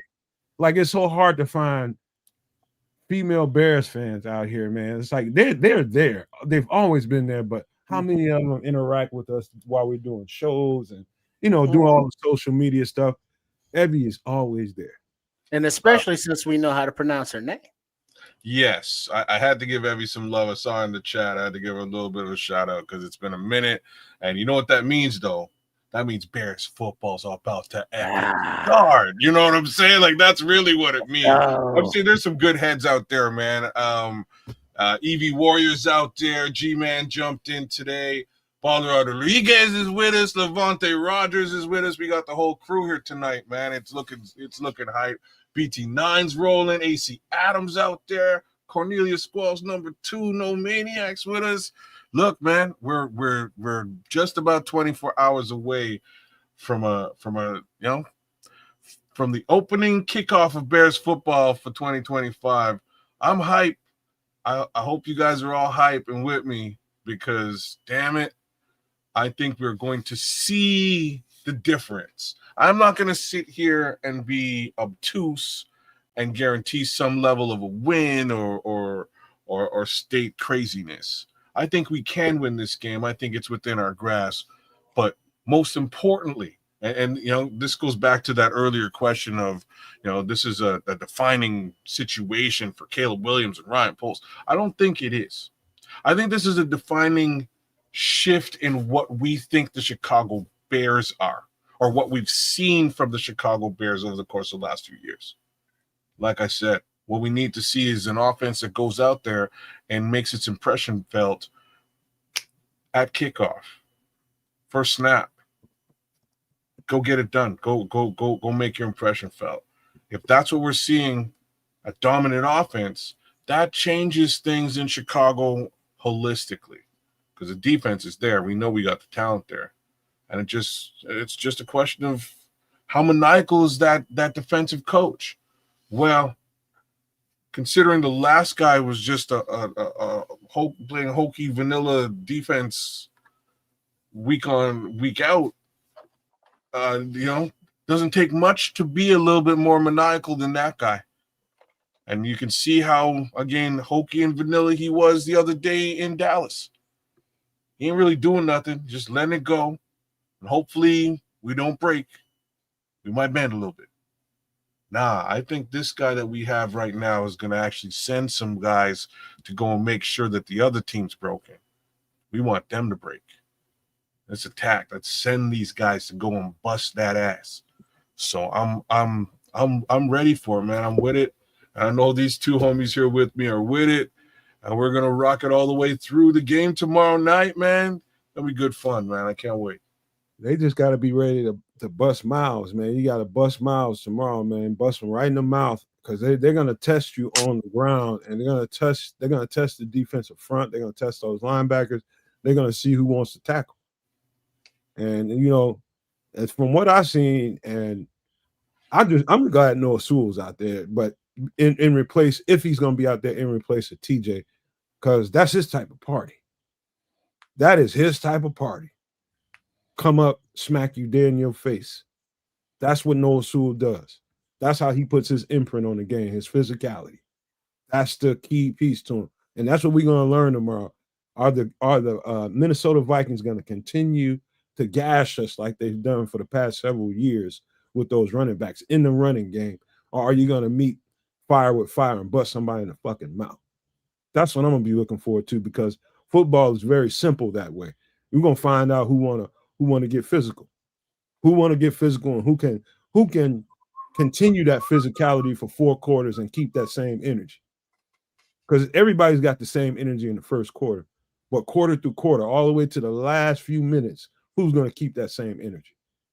That's why you got to start it. You got to start it. You know what I'm saying? You got to set the tone, man. Set that tone and ride that out to the end of to the final whistle. And that's what we've been missing. We go out there, we've been going out there floundering and making mistakes and getting 6 penalties to start the game. And it's funny because we saw that against KC. They went out and all of a sudden there was some BS flags, ridiculous penalties, and it just changed the momentum of the football contest across the board. It's just what happened. No, y'all go out there, play detailed football, and make your impression felt. Hey, Greg and Bear Truth 9, you might be right. If they decide to keep The best thing might be to put Tremaine at the mic and leave him at the mic, and to have Ruben Hippolyte run Will, because he's been the second guy that's been having those reps at will. Noah's been taking middle linebacker reps, and so that might be the best thing to do if they think a rookie linebacker can hold up against them. That means a whole lot towards Ruben Hippolyte, because if they don't feel good with the rookie going out there, and you just slide Tremaine over because he's been taking some will reps anyway, and just put Noah at middle. He's been taking those reps. So it's an easy remedy, but I would feel good either way. I'm a little bit less. Let me just say I'm a little bit less confident in Ruben Hippolyte because he's a rookie. That's the only drawback that I have. But rookies can play well depending on how well you coach them up. I got confidence in him, but just a little bit less. I have confidence in him to do that job, though. You know what I mean? Like I know what you're saying. You like your guy Noah, and that's fine. I do have confidence in Ruben Hippolyte to be a heat-seeking missile at lightning speed. That I believe in. I know that's what he is. He can go sideline to sideline and get you. Cool. Considering that's what the will does, I just don't know which way. You know what I mean? Like I don't know which. Does he know his reads? Does he know his reads, and can he adjust to his keys on the fly? It's not about just running and tackling. It's about knowing your assignment, and when it changes on the fly, can you adjust to it? That's the difference between a rookie and somebody who's been playing for a couple. Well, he's a rookie. Yeah. I think you might be giving. I'm giving him all the credit in the world. I'm just telling you. You might be giving Noah a little bit of extra credit because he ain't been on the field. I'm not saying. You know what I mean? Listen, if Noah played, he's not going to play will linebacker. He's going to play middle. We're talking about the will linebacker and knowing that role, knowing all the adjustments and keys to it. You got to know them things cold, and when it changes on the fly, you got to know all of it. So you're saying from the perspective of Will versus Mike, yes, isn't there more to know as a Mike than there is as a Will? Yeah, as far as getting the calls in, making sure everybody's in the right. Way more knowledge to be had there, right? But at the change of the snap, it's about communication, kids. It's like at the last second, if Tremaine whips around and gives him a change of his key. So when he gives him the play in the huddle, kids, he's going to get a key. He's got a set of keys that he has to pay attention to. As soon as he sees the formation, if he sees a bunch formation, 3 to the left or 3 to the right, and he sees a tight end lined up tight, right, on the other side, or he sees 3 to the left and a tight end lined up wide on the other side, he's going to have a set of keys, and he'll go out there with those keys unless somebody changes it. So when he turns around and says, hey, it gives him the audible to that play, he's got to know cold exactly what that play is. He's got to adjust on the fly. So that's where you have to trust that guy. Well, yeah. So here's where I think that lineup works, right? Because I'm under the impression that Tremaine can direct traffic and and correct him and tell him from an experience perspective where he should be or what he should be looking at. To an extent. So that's kind of why I'm I don't know which one they go with here, and I really don't have any. You know what I mean? I don't have a dog in this race. I just want them to win. I don't care what they do in this respect. I'm just saying that if Tremaine is in his native position, he knows all of that stuff, and he knows it better than Noah. Will is more of a you know what I mean? He does. The Will is more of a. You're right. He's a guy who's looking for the keys. If he can identify them, perfect. If he can't identify them, you know, I would hope that Tremaine could help him in that regard. Yeah, it's just the communication part of it is the key. Yeah, I have no doubts about his physical ability. He's a superb physical specimen. Run, tackle, anything physically, I'm not concerned about. It's the communication aspect of it. Do they think they have him coached up well enough to go out there and put him out there as a starter. And if they do, then play him. And I'm fine with it. That's my only question is, can he adjust on the fly? Does he know his keys? And if they're going to put him out there, confident enough to put him out there week 1, then they're confident in him. He knows his stuff. He's been doing his homework. But you got to have an answer to every formation. Every formation has a key, and it's going to move around. So there's going to be a player or two that shifts. Do you know the keys after that? That's all. It's a tough one, man. And I don't, like I said, I don't know what they ultimately do at linebacker, man. I really don't know what they do. But I am happy to say that, you know, when they selected Hippolyte, I was like, what are y'all doing? And I'm still kind of like, what are y'all doing? But at the end of the day, he actually showed up and showed out and is more or less exactly as advertised. So I'm pleased with that. And if he winds up being the starting Will, I have no problems with it. I will say the exact same things for Noah Sewell. I had no, and still don't. You know what I mean? I had very little frame of reference for the player outside of his college tape. Now that I've seen him in the preseason a little bit, he looks again more like he did in college, and perhaps he can get the job done. I liked what I saw from him in this offseason. Hopefully that continues if he's the guy at the Mike position. Okay, you just missed a nasty ass catch, but we'll get to that in a second.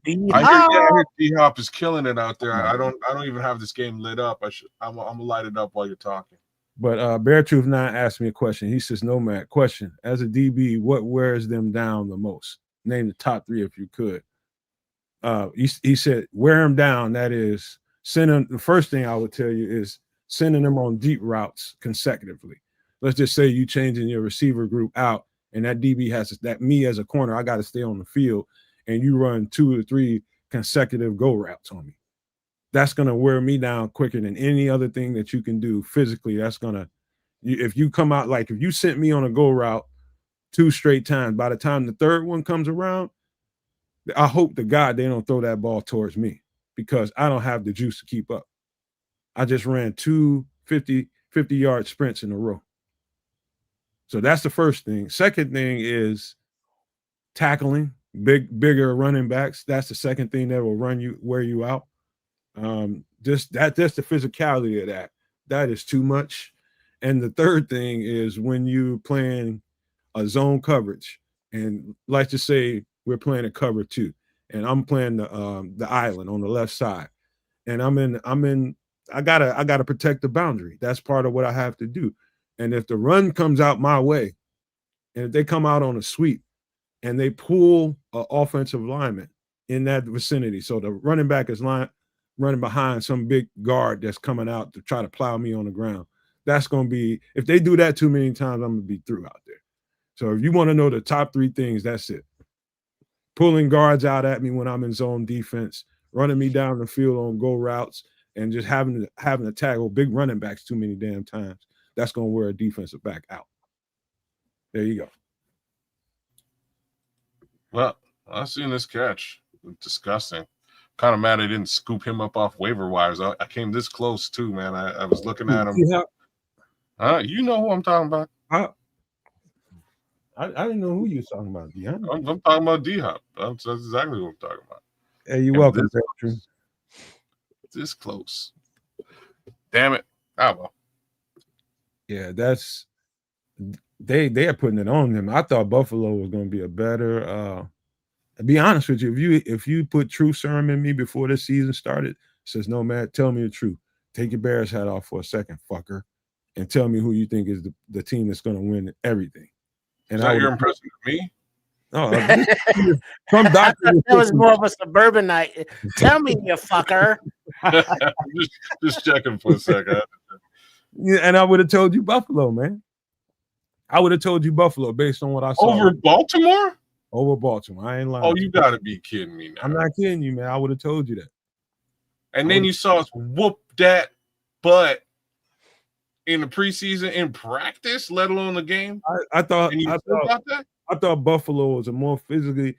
I watched the games last year and how well they played Buffalo last year. I mean, how well they played Baltimore last year, how well they played Kansas City last year, how well they played a couple other AFC teams that I think are pretty good.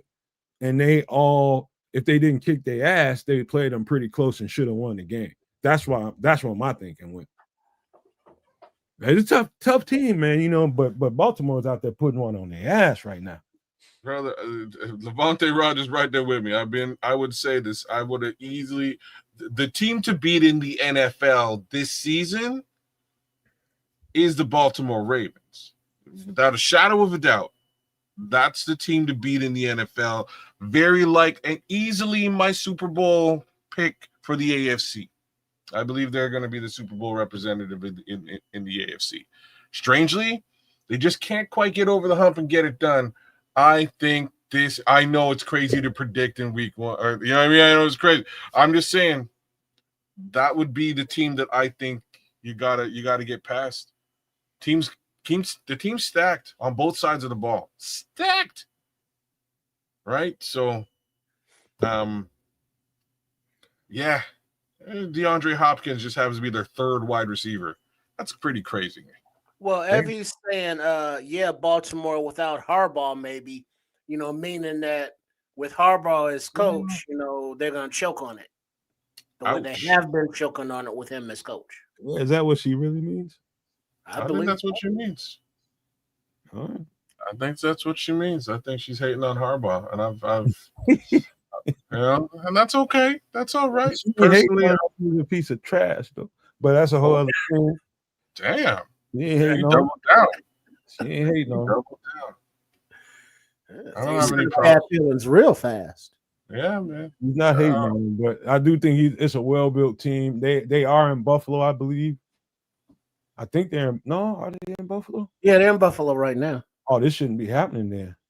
This is an indictment right here. Well, yeah. I mean,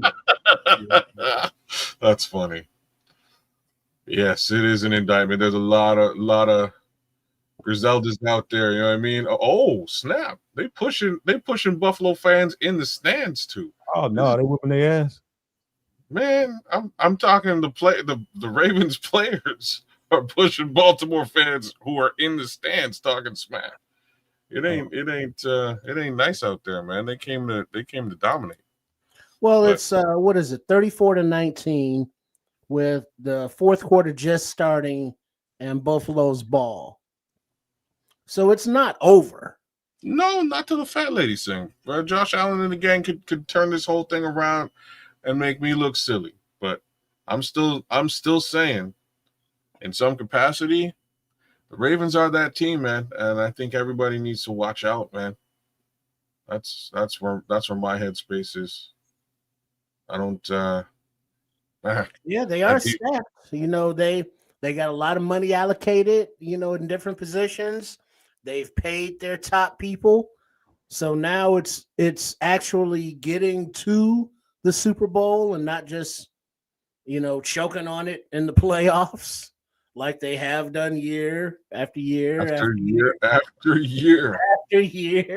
But see now, hit the little juke button on him. He tackled him by his helmet though at the goal line. Just ripped. They ain't going down without a fight. I tell you that. Right. That's what it's not over. That run down there, that was looking at a 50-yard run, just like blow. All because like first and goal. All because the damn safety didn't come up with the right angle. That whole play happened. Kind of piss you off as a coach. Yeah, just that simple. You can draw it up schematically all you want. You can practice it all week. But when the lights are on and it's game time, one wrong angle, big play. That's it. Execute. That's what it comes down to, man. Well, that's why I appreciate what this coaching staff has been doing in camp. And we've heard it from the reporters that were there. We've heard it from the players. It's the attention to detail, and that they're not letting little mistakes slide like, oh, we'll figure that shit out later. It's like, nah, get your ass back over there, run it again. Mistake, nah, get your ass back over there, run it again until we get it right. And with that, that will translate into games. Unlike previous regimes where it's like, well, shit, they couldn't run it right in practice. Why would they just automatically get it right in a game? And guess what? They didn't get it right in the game. Roquan got handled on a stiff arm on that one. Boy, that was ugly. Well, Roquan gets handled a lot, but I'm just saying. All right, now don't get your ass whooped. You know Roquan got an attitude problem. He see your ass. Hey, he can take that up with his strippers. You know what I'm saying? I ain't one of his strippers, so he can go on with that bullshit. Hell, Josh Allen walking in for a touchdown. You know what I mean? That's why Buffalo's putting up points.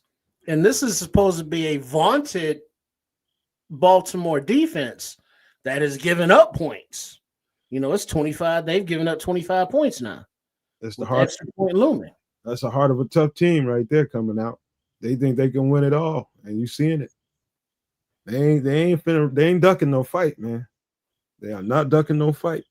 34-25. What is that? 12:51 left in the fourth, and they're going for 2. Kid, you want to give a fantasy update or something? Or are you not prepared to do that? Is he still there? He's muted. He's sorry, my bad. No, I'm definitely not prepared to do that at all. I'm gonna have to look at this. Don't worry about it. If you're not prepared, don't even worry. I am not prepared to do that, man. Tuesday, y'all see me Tuesday. Come check me out on Superflex. We will be looking at the real impact of this week, and I'll be able to give you some fantasy updates. But the first one is DeAndre Hopkins isn't a bust. Stash him. That's number one. First thing to say. Brandon Bias said, Bill says, shut up, B. We bubbling now. Talking all that shit. Hey, if they come out there and if they hang another touchdown on them, it's over. Yeah. They gotta have a drive and score one. Yeah, they gotta stop them here. Expect to see a big Derrick Henry run on this one. Oh, for sure. That's where we're going. Mm-hmm. Got to run that clock out, and ain't nobody better than that big, massive human being. They're perfectly designed that way. That team is perfectly designed to do just that. We pay you big money to hand you the ball late, make some hay with it. You making all these, you got all those Bugattis in your garage, earn them. Down straight. Yeah, now it's time to turn into the battering ram and run out the clock, get first downs. Yeah, this is about to get hella interesting right here. No, I'm glad. It's not a blowout. There's a fair amount of points here in this game, but did he, Brandon? I didn't see that game. I ain't even seen no highlights. He says Penix from Atlanta looked good. Oh snap! I don't want to hear that though. I didn't see no parts of that game. That was the one game I didn't bet on this weekend. I looked at that game. I was like, I have no idea what goes down in this particular situation. I'm gonna leave it alone. I left it alone. Shout out to Paul. He's about to bounce, man. Salute, Paul. You always a soldier in here. Super No Maniac. Have a good night and thank you for being here, my guy. See you tomorrow. Peace, Paul. Hold it down, brother. Right on. Man, this is why I watch football, because you turn the game off, turn it back on after a little bit, and it's a whole other story. Yeah, that's why they play the game. You never know. A couple boom, a little play here, a little boom, boom there. It's a tie game, and it's like, oh shit, overtime. Where'd that come from? I thought it was gonna be a blowout. Oh shit, we got something, huh? That's how you feel. It was a little bit of that. What was I watching earlier? I was watching something else earlier. Somebody made a game pretty tight. Trying to think of a game. What was it? Are you talking Steelers and Justin Fields? Oh, Steelers I never turned that game off. I was looking at on the side view. I was looking at the who was it? The Texans and the Rams. That was a good game too. Oh, was that a good game? A really good game. Who won? The Rams? Rams got it. Yeah, I had a feeling. It was. I told people, man, the Rams. That's another one I put out there. I was like, the Rams they're a contender, bro. Well, so real talk, so are the Texans, but they got a couple weeks until Joe Mixon's back. When Joe Mixon's back, it's a different. They are a different squad. Same thing with the wide receiver game, like the wide receivers on that squad. There's a lot of hurt human beings, man. Stephon Diggs is out, Tank Dell is out. Get those guys back into the mix, and it's not really the Nico Collins show. It's 3 viable receivers plus the running back, dangerous. So I like the Texans, man. I like what they've done with that team. I like D'Amico Ryans, what he's done. Hey, Brandon, I forgot who the Titans was playing. I'm trying to remember. Jaguars? Is that no? It was the Jags. You're right. It was the Jags. Was it? I think so. I caught like a piece of it. I think Broncos. That's right. Oh, Broncos. Oh no, that was a good game. And Bo Nix looks like a real like a dude. So does their defense. Their defense looks nasty. And there was a sack in like the final couple of seconds of that game. Sean Payton ain't playing. I'm just saying, Sean Payton's in it to win it. All right. Here's another shout out to Bear Truth 9 with the $4.99 super chat. Thank you, Bear. He says, okay, questions. What wide receiver on our team should be the most effective use and why? Let's just talk about tomorrow's matchup. Because we're gonna play I'll let you guys both hit this first. I have my own answer. Let's see if y'all because I think this is gonna be they're gonna play a lot of catch and run. It's gonna be a lot of 15. It's gonna be a lot of short game going on here, and because I know DJ Moore is gonna get a lot of attention because they're gonna probably use him a lot in motion, probably motion him into the backfield a whole lot. It's gonna be a lot of attention paid to DJ Moore, and so I think, be quite honest with you, OZ is gonna be the guy that they're gonna have to pay the most attention to. I think it's gonna be OZ. Yep. That's my guy, but Trip, go ahead. Yeah, I was going to say DJ may not get as many reps as a traditional wide receiver because of his possible backfield activities.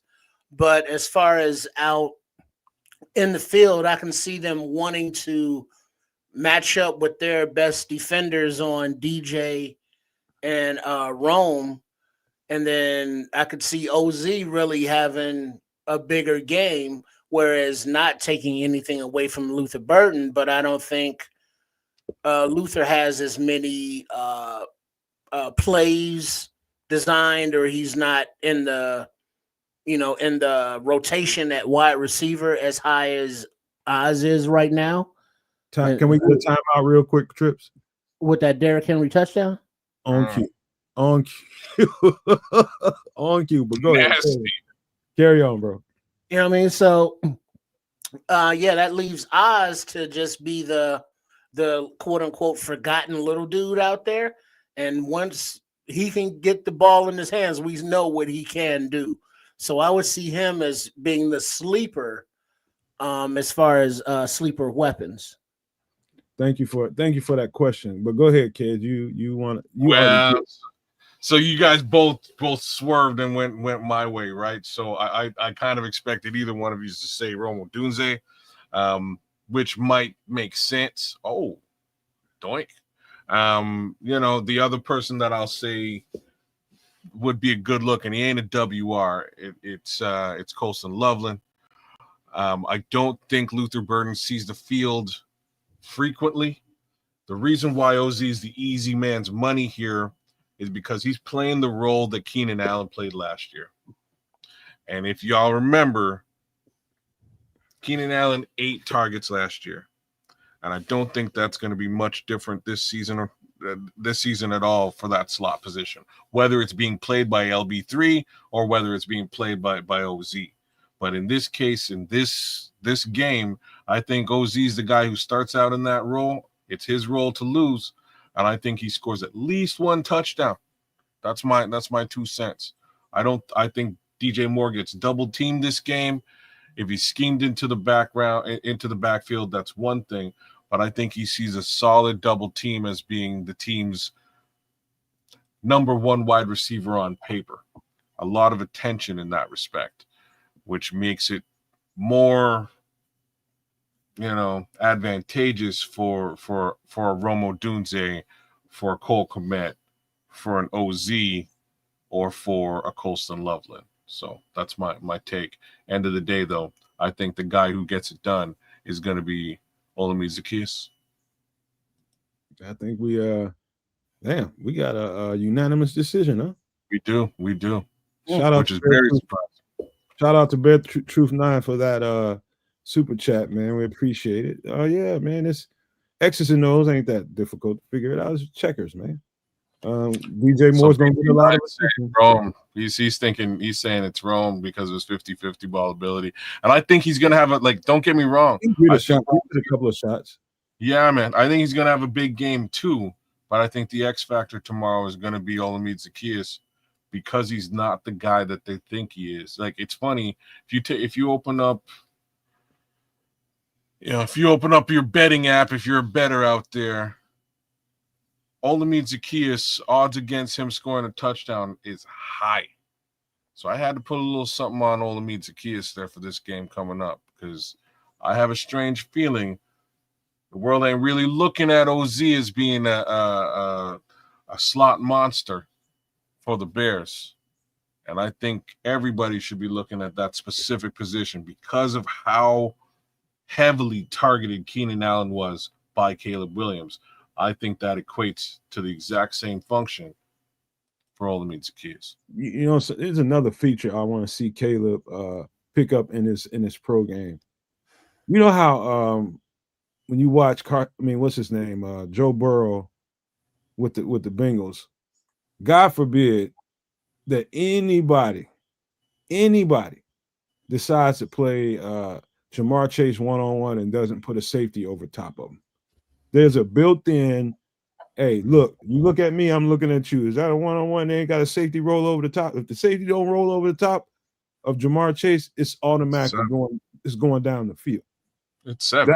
That's what I want Caleb Williams and DJ Moore to develop. Even with Luther Burden and some of the other guys out there, when you see a one-on-one, these are great receivers.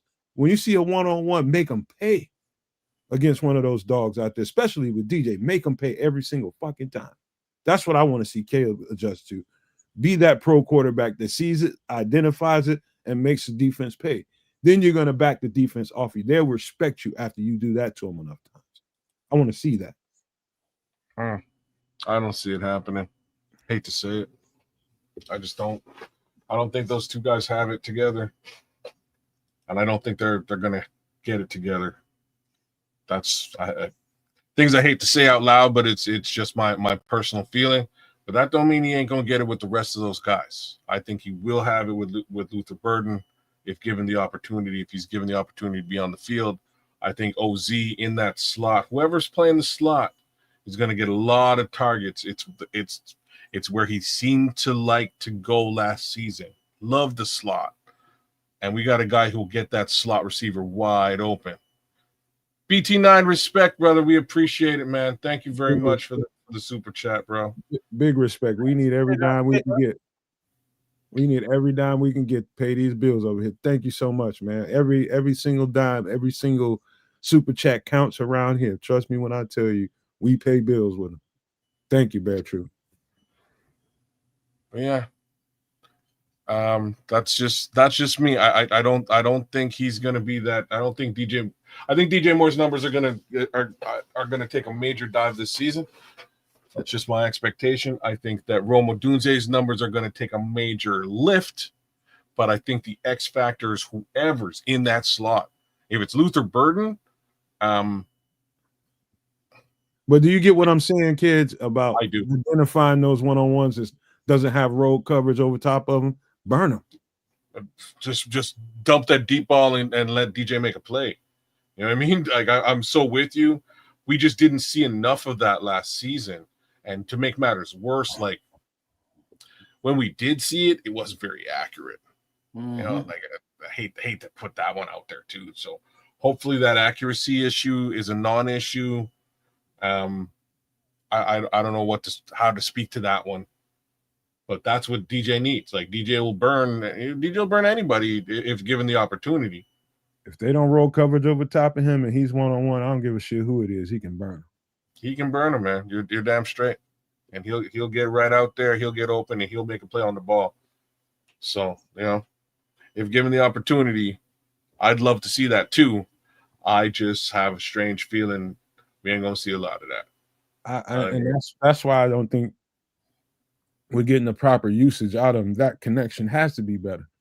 It has to be better. He's got to. That's a dog receiver we got. I mean, absolute. DJ's the best freaking player we got on the offense. You got to use that guy. You got to make sure you put that ball in his hand, and that's where DJ lives, taking you deep on a go route. He can stack you and get on top of a DB pretty easily, and you just got to put that ball on him, and he'll do the rest. That's DJ's that cold. He was that cold before we got him, but now we got him. We just got to use him right. Yeah, because we never had an offense like this. Evie had to bounce. Shout out, Evie. Evie, take care, man. Hopefully we see you tomorrow. All right? Right you on. go live and direct. Wait, what did you call her? Evie. My bad, Evie. Evie. Oh, for fuck's sake. Evie like a Chevy. After we done went through the whole thing of how we pronounce her name right. And then, Evie like a Chevy. Didn't she tell us a long time ago? Yeah, it is. She did indeed. But yeah, we've never seen the offensive possibilities like this. And DJ is a football player. He's a weapon. That's why he's like, all right, line up in the backfield as a running back. Cool, I get the ball. Throw it to me as a wide receiver. Cool, I get the ball. Just get DJ the ball, and he'll do things with it.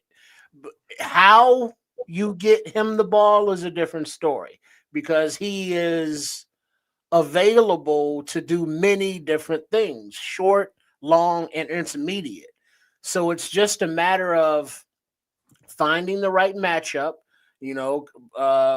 more pre-snap motion, see if it's man coverage, if it's zone coverage, who's matched up with who. And if Nomad says, hey, DJ got that little so-and-so one-on-one. Well, we know where that play is going. It's going to DJ. And eventually it's going to get that trust factor between DJ and Caleb, between Rome and Caleb, between Oz and Caleb, between LB3 and Caleb, between Colston Loveland and Caleb, and Cole Kmet and Caleb, so that there will be that factor of like, oh, this guy's matched up on Loveland. Oh, that's a win, Loveland. This guy's matched up on Rome, and all down the line, because we have the weapons that can beat man coverage. And it's just how you're scheming them and where you're getting them open to. And all that you got to really do now is get them the ball. Bad boy, man. Just got to put the ball in his hand the right way. Bad boy. We got a couple of those on the team, and I can't wait to see how they are utilized over time, man. Like, I'm really excited about Luther Burden.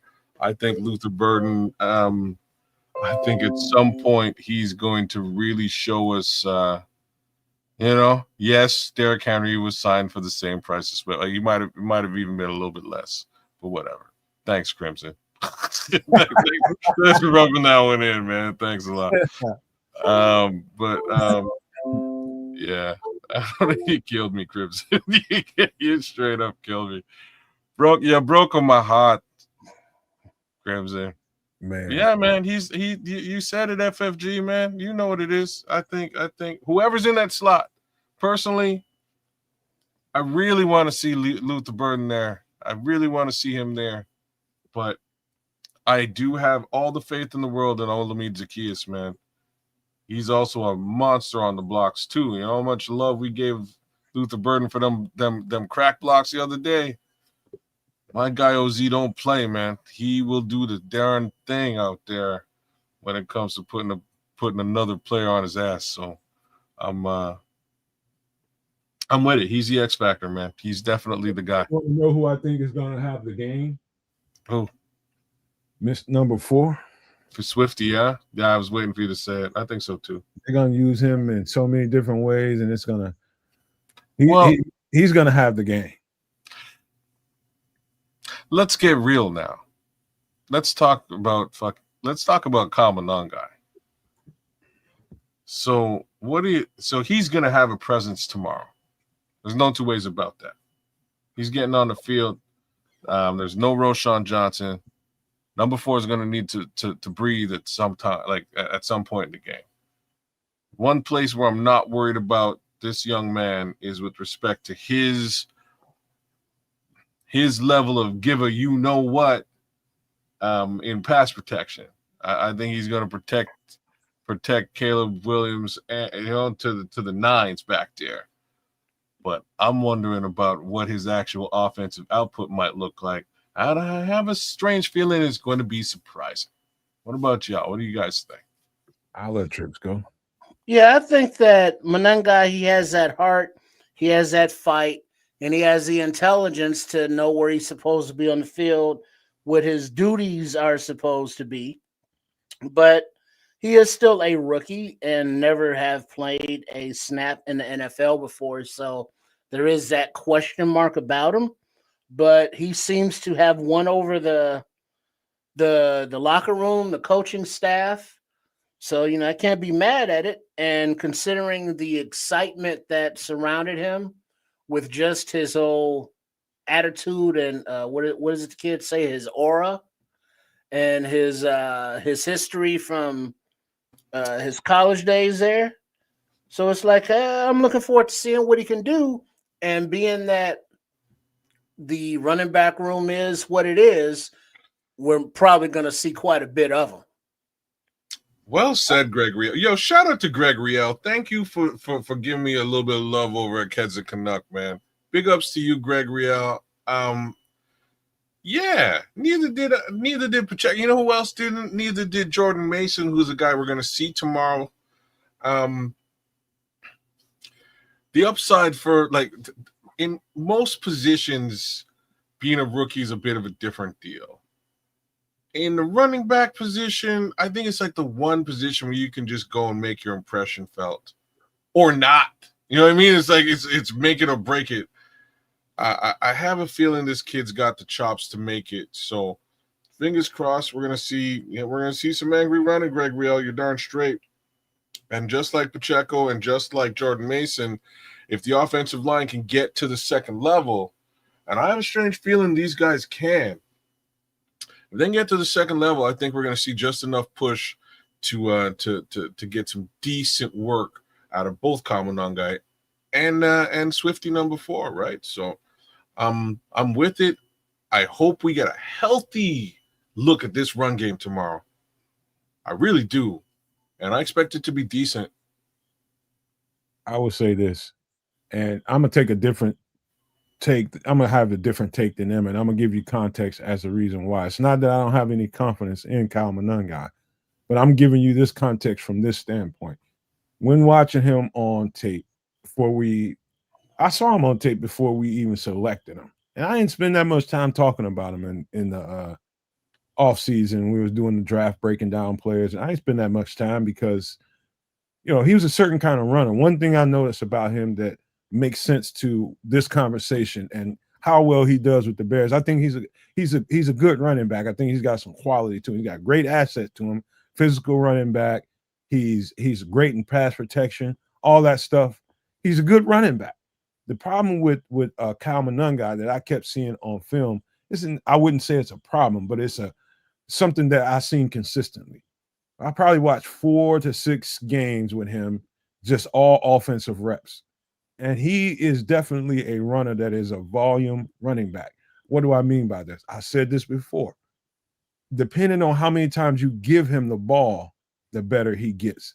Early in games, he's pretty much a no-show. He's there, but not like the force that he is late in games when his physicality takes over, when the defense is a little more tired, and he's a So lot more effective. he needs to get lathered up. He needs to get lathered up. You got to give that guy a certain amount of carries. And that's just what I saw on film. It was consistently throughout those games. It's like, okay, he's getting shut down for pretty much the whole game. And then later on in the game, as defense starts to, Rutgers, they're going to run the ball on you. They're going to keep running that ball like Detroit does. They're going to keep running it. Now, let's just say, for instance, if he is the starting running back, and I know that he's going to get at least 20, 22 touches or something during the game. He's going to run that ball a lot. I'm confident in that part of Kyle Monangai, but just getting spot reps and stuff here and there, I'm not as confident in it. So if you can understand that context, I like the running back. I'm confident in him, but I don't think he's the running back y'all think he is early in games and taking spot reps. I mean, unless it's just wide ass open holes, he'll be able to run through those. But he's a definite volume running back, man. He needs a lot of carries. Interesting. If that's what he needs, I don't see him getting that. Like, I hate to say that, right? Like, I expect the volume to go to Swift, and for him to really actually come in backup capacity and potentially maybe in north-south goal line capacity. But I'm a little worried about that one too. That one's a little bit worrisome for me because I don't like he wouldn't be. If I was looking for a north-south back, it wouldn't be Kyle. You know what I mean? But he's shifty enough to get between in between the tackles, and he's got really good contact balance. So I didn't want to sound like I didn't want to come off like I'm trying to take something away from him. That's definitely not what I was trying to do. I'm trying to give you the context to how I seen him be more effective. That's all I'm saying. It's good context, brother. It's good context. If you're saying he needs carries, he needs volume to get to, where he needs to be to get the job done. It is a valuable wrinkle because I'm pretty sure that volume is going to be with DeAndre Swift. So we'll see how that all works out. I'm just hoping we get enough push, and that is the upside to having a Braxton Jones on this line. I can trust Braxton Jones to get to the second level. I believe I can trust the Pro Bowler to get to the second level. So we should see some really nice short side running. Hey, this is Christmas Eve. Scrolls for real, for real. We have a Christmas Eve party right now here on the Nomad Network. So support all three channels, both over on Kids and Canuck and over on Sports Chicago Style, man. Make sure you go over there and subscribe to each channel. We're asking, we're not telling. Please go and subscribe to each channel. Make sure you show some love on each one of those. If you haven't hit the like button since you've been here, please stop for a second, hop out and hit that like button. Please make sure you subscribe if you're new to the channel or become a member. It only costs you $1, and you're going to be able to get some discounted merchandise with this new stuff we're coming out with the website. So thank you, everybody, for being here, and let's have a good time with this, man. This is fun. Because in 1 hour, there will be the premiere of the Monday Night Football Showdown preview, and you can hear the Sports Chicago Style thoughts. The whole panel is in the house, and that is scheduled there up on the YouTube as the premiere. So in 1 hour from now, Sports Chicago Style. Make sure you are in the place and don't be a L7. Hey, man, I keep seeing out there in the when I look at social media, people are looking for, a Bears community that they can believe in, a Bears community that gives you straight X's and O's and has a lot of fun like we do over here, but brings the context to the football conversation. I don't know that anybody does it better than we do, and I don't feel like I'm being biased because this is our channel. I'm just telling you, we bring the straight gas over here. We're pretty accurate. I'll tell you that. One of the things that I pat ourselves on the back about this is how accurate we are about calling stuff out. Very accurate over here. And so I just ask for the same energy that some of you people give to these other channels, these other networks that you don't really believe in, but you keep going over there and watching. Give it to some people that deserve it. Support these smaller channels and watch these smaller channels grow up and be as good or better than these channels that are huge. That's one of the things missing in this Bears community, not supporting the little guys much. Come on, Yeah. you know we bring gas over here. You guys know that. Come on now. Yeah, if we had those kind of resources, imagine what we would do. Content would be insane, and coverage would be so much tighter. But we do what we can, man. We get the job done on all three of these channels, and the conversations are always awesome. We try to keep that conversation live with you guys right there, live and direct in the chat, and answer the questions that real Bears fans actually have, and pose the questions that real Bears fans actually have on their minds. So that's what we do right here. I know Daryl is one of the people that's in the comment section.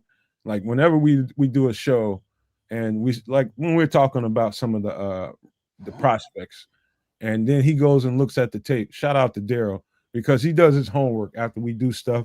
He'll go to the tape and come back and give feedback in the comment section, which I encourage all of you all to do a little bit more than that. When we have a take or two or three or 20 on one of these shows, and we're giving context, like I just broke down what I saw on film with Kyle Monangai. Go look at the tape yourself. Daryl is pretty good at going to look at, okay, what's Nomad talking about here? What's Kez talking about here? What's Trips talking about here? He'll go look. That's what I challenge everybody to do, to see if we know what we're talking about. And if we're not, come back and tell us. Go in the comment section. Tell us. Go to the comment section. Give us feedback. We need to know what you guys are thinking. Touchdown. And that's totally free. You can do that for nothing, man. But just let us know what you think about what we're talking about. We would appreciate you. See, BT9 just got philosophical on that ass. What'd he say? He says, what's better, Nomad, to pursue happiness or peace, and why? If not tonight, let's do it Wednesday. I pursue that every single day of my existence, man. Peace and happiness. Well, wouldn't happiness bring you peace? Hey, man, you're right. You got to wake up like that every day. It's got to be a certain jerk out of that bed. I don't mean jerk in that way. I mean jerk. You got to get out of the bed with a certain motivation and be willing to go out there and change the world. You know, I think that every day. I'm crazy enough to think I can change the world. I'm that insane that I think I can change the world with my love and my peace. I think that every single day of my life. That's what gets me up and gets me motivated that day. I might not be wealthy and rich right now, but that's today. Tomorrow might be something different. 24 hours. Just the way I got to think, man. That's the way I live. And so I promote that to everybody, man. Think, see, manifest, man. That's a way of living. Well, personally, I think peace. That's me. You're asking me. I think peace. Well, what's the difference kids? Between peace and happiness? Yeah. Oh, yeah. Actually, the difference, in my opinion, is that happiness is under, like, first you would have to define what happiness is for oneself, right? Happiness is going to have a different definition for everybody. What makes you happy? And you're going to tell me cheeseburgers. You know what I mean? Like, under normal. Brandon's saying what makes you happy might not be good. It also not be good for you, like cheeseburgers, right? You know what I'm saying? So if food makes anybody happy, it makes them satisfied. No, not happy. That's two different things. No, well, what kind of activity would make you happy that's not peaceful?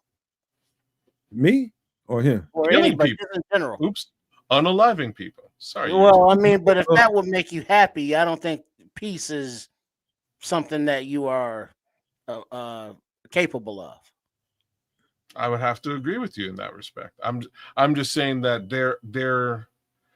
that happiness in many cases is an unattainable goal.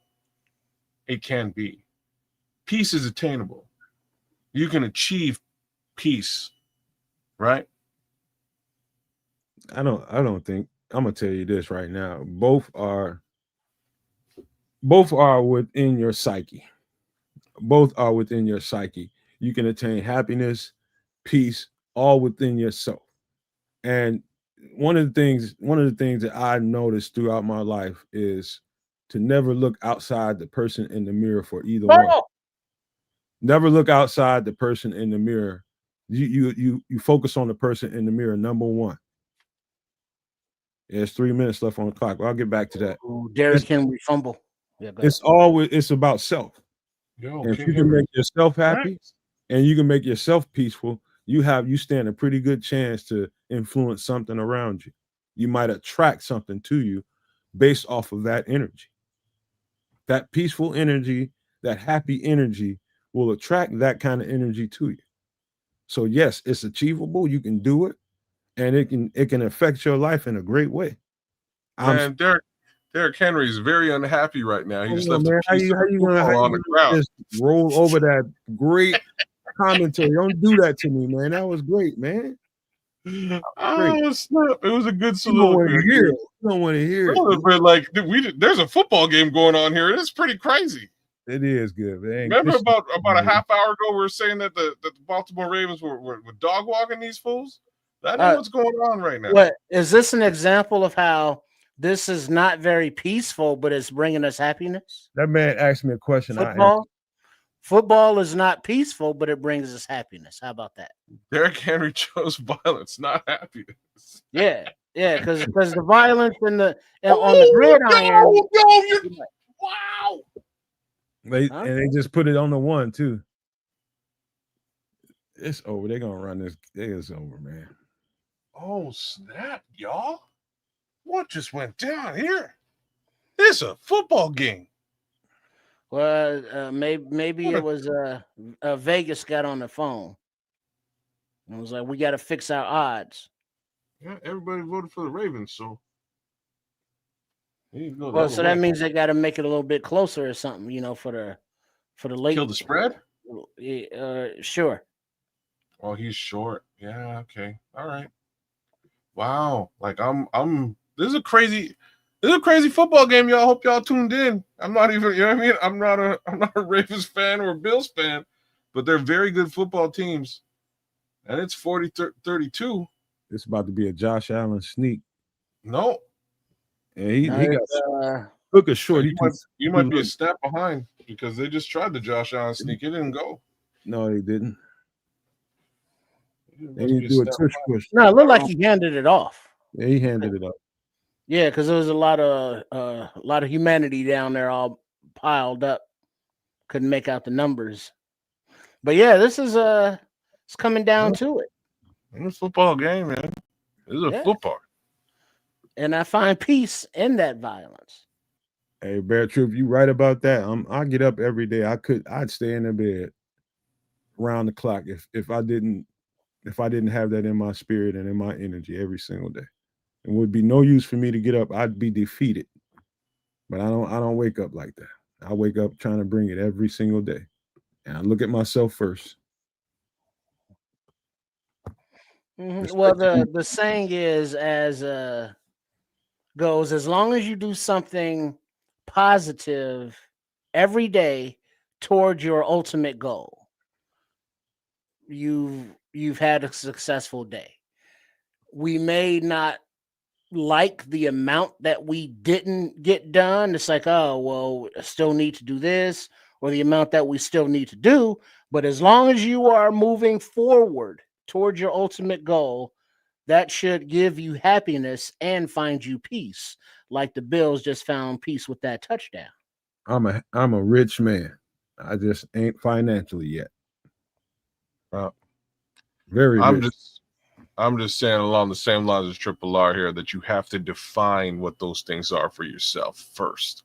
In order to achieve those as goals, you must have a set definition of what happiness actually is for you, of what peace actually is for you. That way you can move towards those goals and attain them. And if it's baby steps all the way through, que sera, sera, you take those baby steps and you move towards your actual goal. But that's the problem. Most of us don't set that standard as to what happiness is or what. Yeah, little advice for you. Don't give the Dalai Lama peace and love advice. Who's the Dalai Lama? You? Talking to him. You don't give me peace and love advice. I wasn't giving you You're any supposed to advice. laugh, man. So then what's it? Oh, sorry. It was funny, except it was really funny. Snap. I'm a spiritual guru, man. That's what I am, man. I believe certain things in life, man, and you can be rich and you might not, it might not show up in your bank account, man, but I swear I'm very wealthy, man. I'm very wealthy. Well, but the thing is, there are a lot of people who have bank accounts that are swole, but they are not happy or at peace. Yep, that's it. I met several of them, man, fucking around out here in the world, and I'm just like, wow, that's really true. You got all this money and you miserable as a motherfucker. But this is why I'm saying you need to define it. Is exactly why. Because when you have all it, money doesn't buy you happiness, and that's well established, right? Okay, you need to define it, not me. I've already done that. I've already done all of that. Everybody needs. I'm not talking individually. About I'm not talking about you personally, dog. You know what I mean? I'm not saying you need to do anything. You do whatever you want. I'm saying that individuals under normal pretenses need to define what happiness is for themselves. If you've defined happiness for yourself, perfect, right? You can move towards achieving it. That's all I'm saying. It's being thankful, being gracious, being a great steward. What I mean by great steward, I mean taking care of what you have. You know, you may not have what you prefer to have, but whatever you have is worth taking care of. Being appreciative of it, because there's a lot of people out there that don't have probably nowhere near what you have. Well, then that will come with having empathy as well, which many don't. Yeah, and they wonder why they can't find happiness and or peace. Because they dead on the inside. Met some of those people. It's crazy, but I've met some of those. Absolutely deceased on the inside. You know, and those are the ones that find peace in unaliving or causing pain to others. Yeah, I know, man. That's unfortunate, man. We need to black-hearted types. Yeah. I don't relate to those very well, but I've tried to help them over the years and trying to find some, trying to give somebody that doesn't really have normal human feelings, trying to give them motivation to live life and be happy when they don't experience the same emotions that you do. That's hard work, bro. And I've had to go through that a multitude of times. I've met those people. And it's hard to motivate them, man, because motivation is like I guess that's like a feeling. You know what I mean? Like how I don't know what motivated feels like. Well, I'm finna tell you how you can get to something that feels like motivation. Try to do that in your life. Yeah, but you got to define and of what it is. I mean, that's like a person who has pets. Doesn't even matter what kind of pet, cat or a dog. That's a whole different like level of conversation. But trying to explain to a non-pet owner of how and why the pet is enhancement to their life. And it's like, wait, you got to clean up after shit after this little fucker. You got to feed it. You got to take it to the vet when it's sick. And what does it do? First of all, you can't look at it that way. Well, okay, sure. That's the reality of it. But here's the best way to look at it. This is what I've done with people trips. Think of that pet. Just imagine what would happen if you didn't come into its life and assume the caring role for it. Just imagine. So all that pet wants to do, especially when let's just talk about dogs. One thing I know about dogs is all they want to do is please the person. You done pissed off Crimson. He's leaving, man. Hold on. Crimson, peace out, brother. Let me finish. All it wants to do is please the person that's taking care of it. It's got a natural instinct to please the human. And all you have to do is show it how to behave in your presence. So if you're going to share your space with them, show them how to act in your space. So that's where the training comes in. But the whole dependence of that creature on you and the love it gives you unconditionally is worth its weight in gold, man. That dog will love you no matter how effed up you are. No matter how effed up your day was, that dog is going to be there to show you what love is. That's why you do it. Yeah, but dogs live typically what, 12 years? So it's like I gotta train and get this one to just the way I like it, and then it's old. And now I gotta get a new dog and train it all over again. Yeah, It's a yeah, but to every opportunity. Just take it for what it is, man. yeah, but that seems like an emotional investment that is like, well, okay, you brought me my slippers, cool.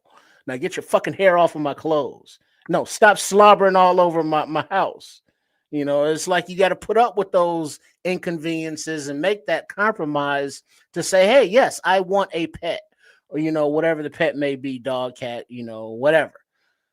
But to somebody who doesn't feel that like you do, or understand that emotional connection, or that unconditional love, it doesn't make sense. It's like that's just an investment, something, not even an investment, an expense, something to clean up after and provide constant care and maintenance to feed. So you basically saying, what do I get out of that relationship that's tangible? Yeah.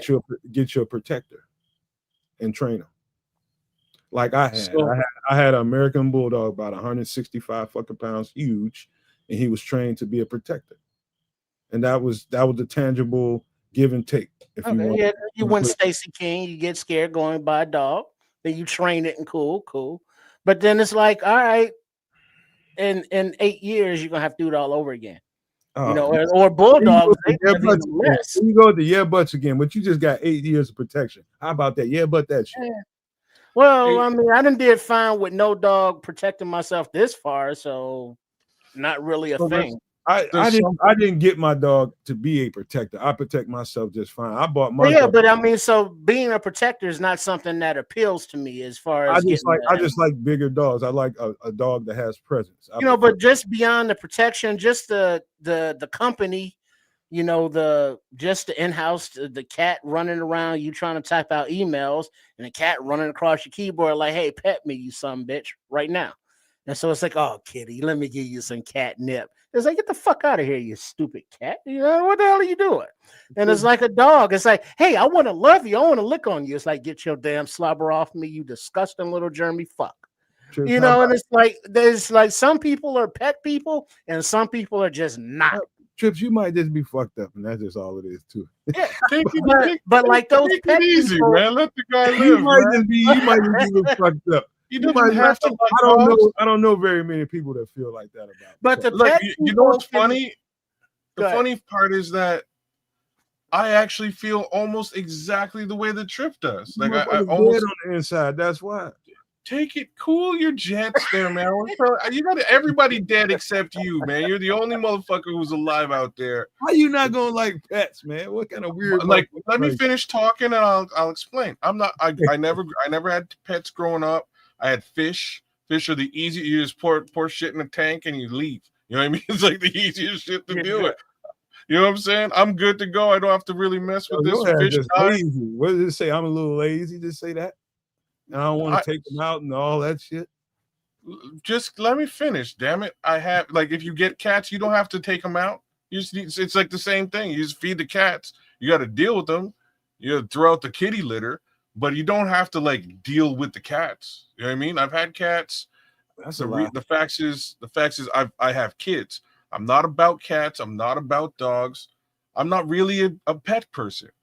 But to where you're to where you are, Nomad, and the thing that you didn't describe for why Trip would appreciate a dog, or why I appreciate my dog, is the actual companionship and the love that a dog gives you.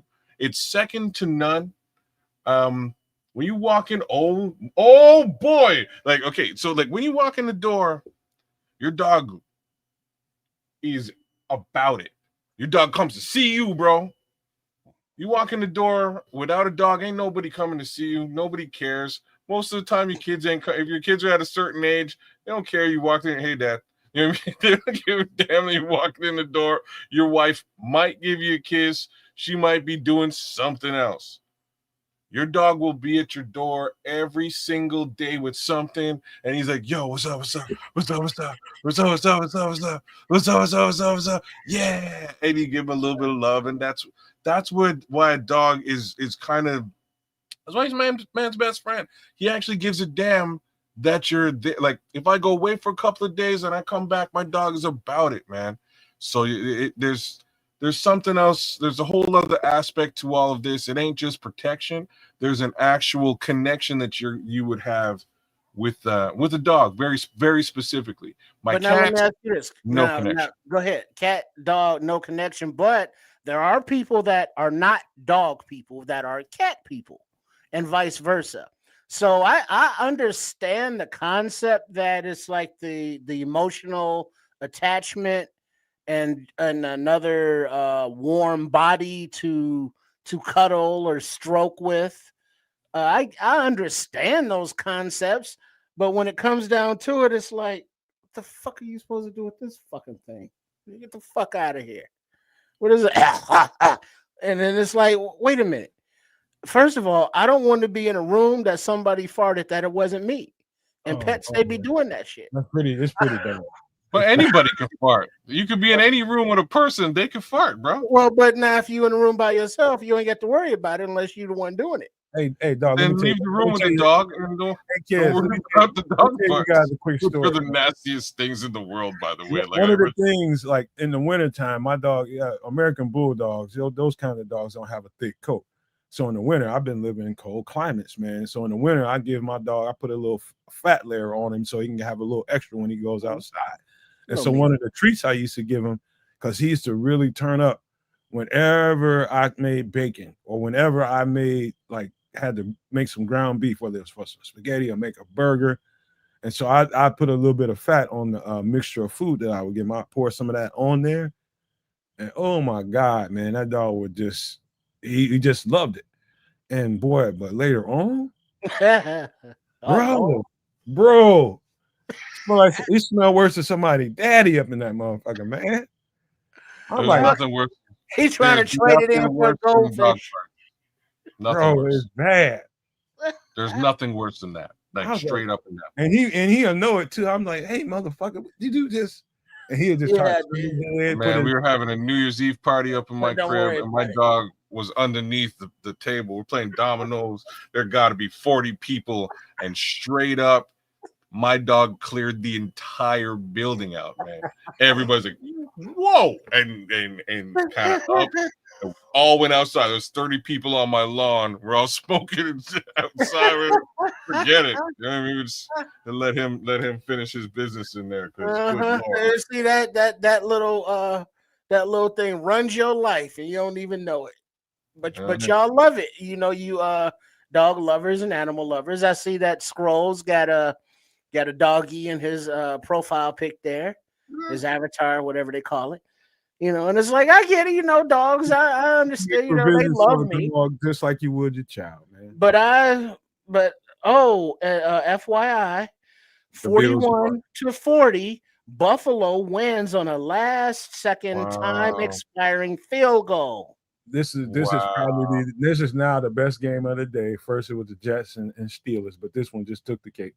82 points was scored in this game. That's crazy. I'm sorry, 81 points. Hey, there's this second round 2 for this one gonna be a doozy. Man, it's gonna be a real doozy. Man, that's a football game and a half. Derrick Henry must feel terrible, man. Bros, you got an American Bull too? Hey man, I got mine from a breeder in, I believe he was in Georgia, man. Yeah, they ain't cheap, bro.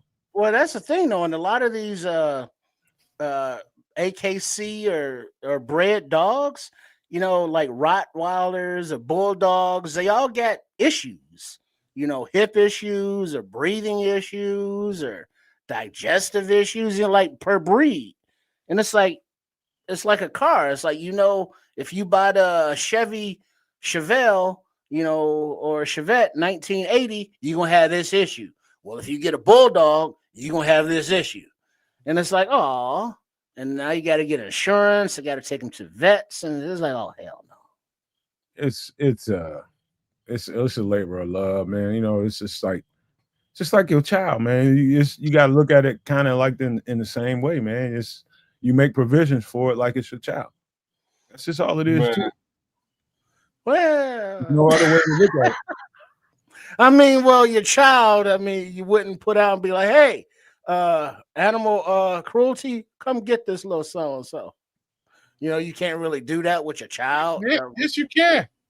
Oh, It's well. called child corrective services and stuff. Protective services. Hey, y'all come get this little bad motherfucker. And stranger things have happened. Other people just drop them off at the church or at the gas station or at the Or gas at a station. Yeah, man. Stranger things have happened, man. Straight up and down. People I messed know up he is bare truth. Now ain't too many ifs. Yeah, like if it comes in my house, it's gonna have hair and dander all over my fucking shit.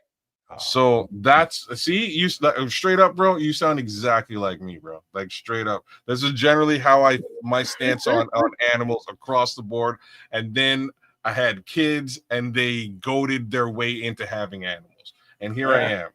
The cats were the worst. I'm quite happy I have no more cats. My cats are gone. I do appreciate my dog because he gives a damn. Like he gives it. He's my dog's 14 years old. He will be on his way there soon enough. I know he will be. Thank goodness he's made it as far as he has. The reality is, every time I come home, man, he's about it, man. He's what's up. I know people now that like you have a 14-year-old doggy. Right now, they're going out to get a puppy of the same breed, you know, to replace the old one when it's gone. So it's just like a rotation. Bro, if you think my wife ain't she been trying to do that for the last 4 years. I'm like you. I was like, y'all tricked me in the first place into doing this. But my kids are grown and you're old, so I don't really need another dog. It's kind of for my mentality. I don't really need one. But like I'm saying this, and every time I come home, my Ruckus is like this. My dog Ruckus, he's and at this point, I'm like, maybe I get another dog. But if I do, I'm hoping to find one that's hairless. You know what I mean? Like that's the only that would be the upgrade. If you want to know the truth is, I'll tell you the one downside to having. If I had to say a downside, at one point in my life, you know, I was living in apartments. I didn't have a home, and you know, trying to make provisions for the dog when you live in an apartment, that's a little bit. That's a little bit more, especially when you want to go out of town, you want to take a vacation, you want to spend a weekend or something with a girl. You got to deal with all that. You know, fall into a little something. You going out to run to the corner store, and it's like, oh, I'm not gonna be home for a little bit. It's all that kind of stuff that goes on. But once I had a home, bought a house, that didn't happen until I moved to Georgia. You know, I went down there, and it got a whole lot better then. You know what I mean? I wish I had a home for the dog before all that, because I did put him through some shit that he probably shouldn't have had to go through, living in small apartments and being cooped up while I'm at work all day, when I could have had a home and put him in a yard and he could have been outside chilling, you know what I mean? But he's cooped up in the house having to hold it all day. That shit ain't cool. But you know, that's the only, and wanting to take a vacation when you want to, and then trying to figure out how you can make provisions. Can you put the dog somewhere? He's a big dog. Don't everybody want to deal with that big motherfucker, man? I just so happened when I got to Georgia, I found somebody that had a doggy daycare, or they did daycare. They did, trim nails, all the kind of stuff that you do to groom a dog. And they kept a lot of dogs at times. And some people would keep their dogs there for like weekends and shit like that. I found that place. And my dog just happened to have the right personality, because they had some big black Labrador that was bullying all the dogs, jumping on them. And my dog got there and straightened all that out, and it was peace. And so I got lucky. They were just like, I will give your dog all the trimming, all the washing, all that shit for free. Just let us keep him. He keeps everything straight. So I got lucky there, man. I was able to roll and do my thing in Atlanta just because of that. But I just got lucky that way, man. But yeah, other than that, man, you definitely got to make provisions for your dog, especially. Cats different. You know, but for your dog, you got to make provisions just like you do for your child. Mm-hmm. What is Bear Truth saying? Something about his mama and cats. What is that? Put the next other What he way. said? Yeah. True story. My mom, ruthless woman, but she kept me home from school and take me a walk and say, "Get that stray cat to trust you." Oh, So trying to get a little stray cat strut going on, and shit, all You you got can do stray cat, all you gotta do is feed it. pretty no. much. That's how you start. Well, that's one way to do it. Same token, like if you don't have food, that cat's slicing you up, yo. You Well, don't just walk up. You don't just walk up and try to grab it. That I'm Yeah, motherfucker. trying no, to say that the cat gonna slice you up, man. So I'm sorry. that's when you just kind of sit there and you got a little tuna, or if you got a little kibble in your pocket. Why you would have kibble in your pocket, I don't know. I ain't in your business. I But you like sit there and you toss it to it. It's like, all right, I'm gonna eat this food. I don't know you, I don't trust you, but I'm gonna eat this food. And it's like, oh shit, you got some more? Okay, well, you're not trying to hurt me, and I can sense your vibe. You kind of chill. And the food's a little bit closer to you. This might be a trap, but I'm gonna eat it anyway. Oh, now you want me to take it out your hand? Oh, well, that's quite presumptuous of you, but I'm down. I'm down because it tastes good. I And it's like like, wait, you trying to pet me too? Oh, okay. Well, that feels kind of good. All right, I guess we can be friends. There you go. That's how you get to know a stray cat. Hey, I like what Brandon said. He said, "Yo, these people be having 2 dogs in an apartment. They wild." Right, all day long. I That's didn't. crazy. I didn't realize. Again, I had a big, huge dog, man. 165 pounds. He was a thumper, and I didn't realize when you deal with him every day and you live with him every day. And I've always had bottom apartments, so I was never intrusive on somebody, beneath me because I always had bottom apartments. I always hunted those out. I always wanted a bottom apartment. And this one time I was getting ready to get this apartment, and the apartment that I wanted wasn't ready. This lady was like a month or two away from her lease finishing, and she was gonna move out. But and they put me in another one above somewhere else, but I was above somebody for about a month and a half, 2 months. And all of a sudden I would get thump, thump, thump, thump on the Shut floor. the fuck up there. And all I would be doing was coming in the house with the dog. I mean, the dog be chilling in the house when I'm there. He chilling. He ain't doing no running around, bumping around. When he comes into the house, he's fresh off his walk. He been running around out in the park somewhere, and he's still pretty juiced up, man. He'll come in there. He probably sounds pretty heavy.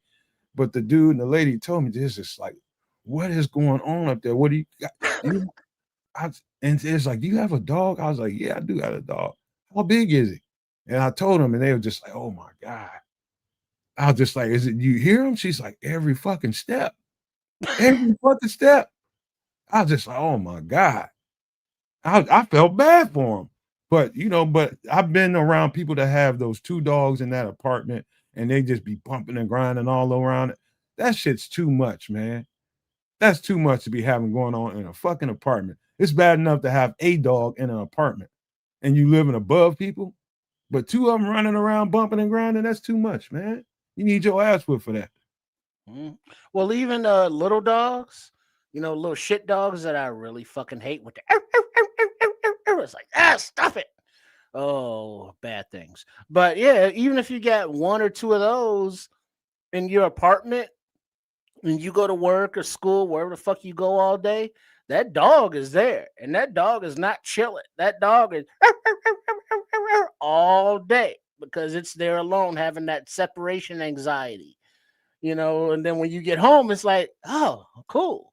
But your neighbors is like, yo, I'm gonna kill that little fucker. I'm gonna unalive that little fucking thing with some treats that's laced with something because it's annoying.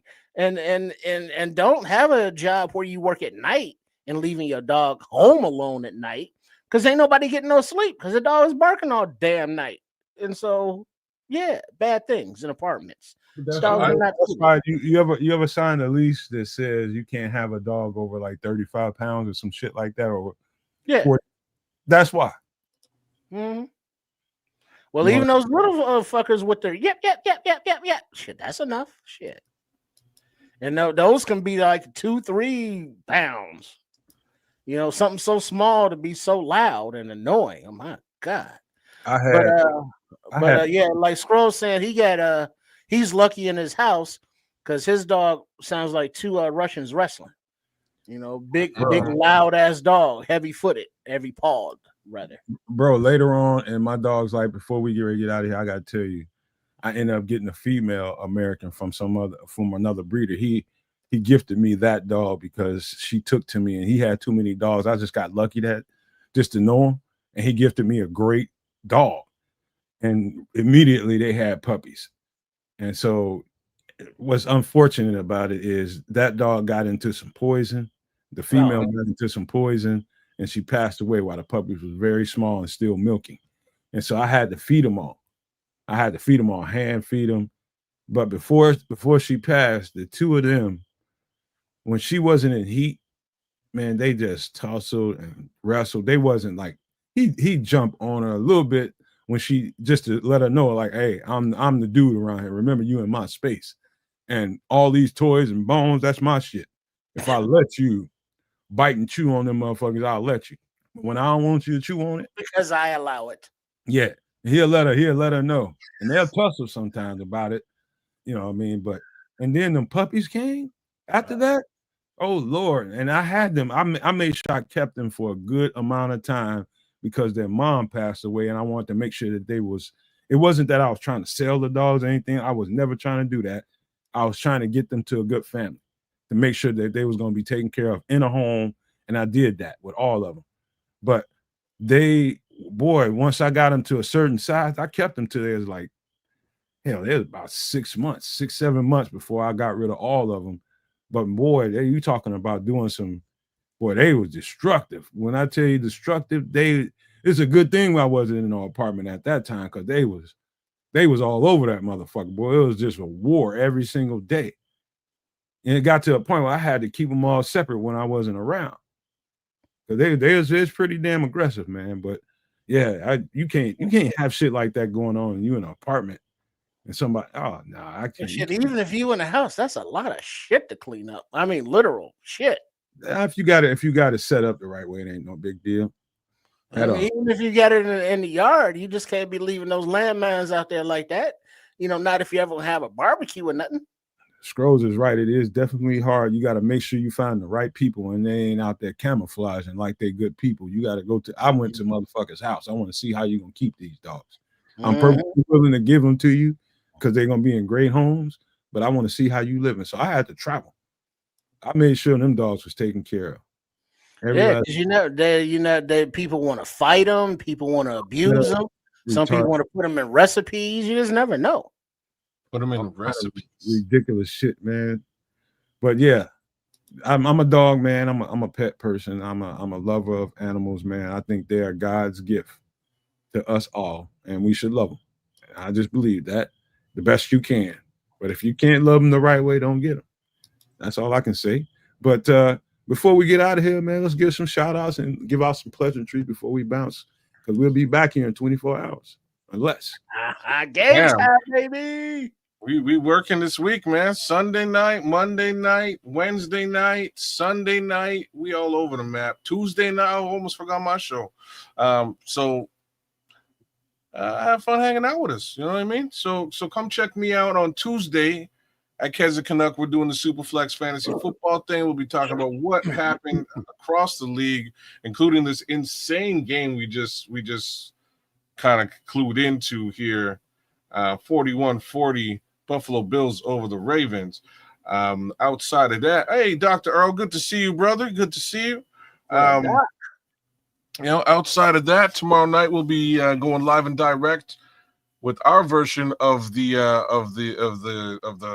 cast, right? My man Triple R will be doing the play-by-play. Me and Nomad will give you the color, and we'll get a good look at what Bears versus Vikings shakes out to be, and then we'll touch base on what it shook out as right after it's over. That being said, we'll then move into Extra Sauce on Wednesday, with the three of us and some more commentary in that respect for all things Bears.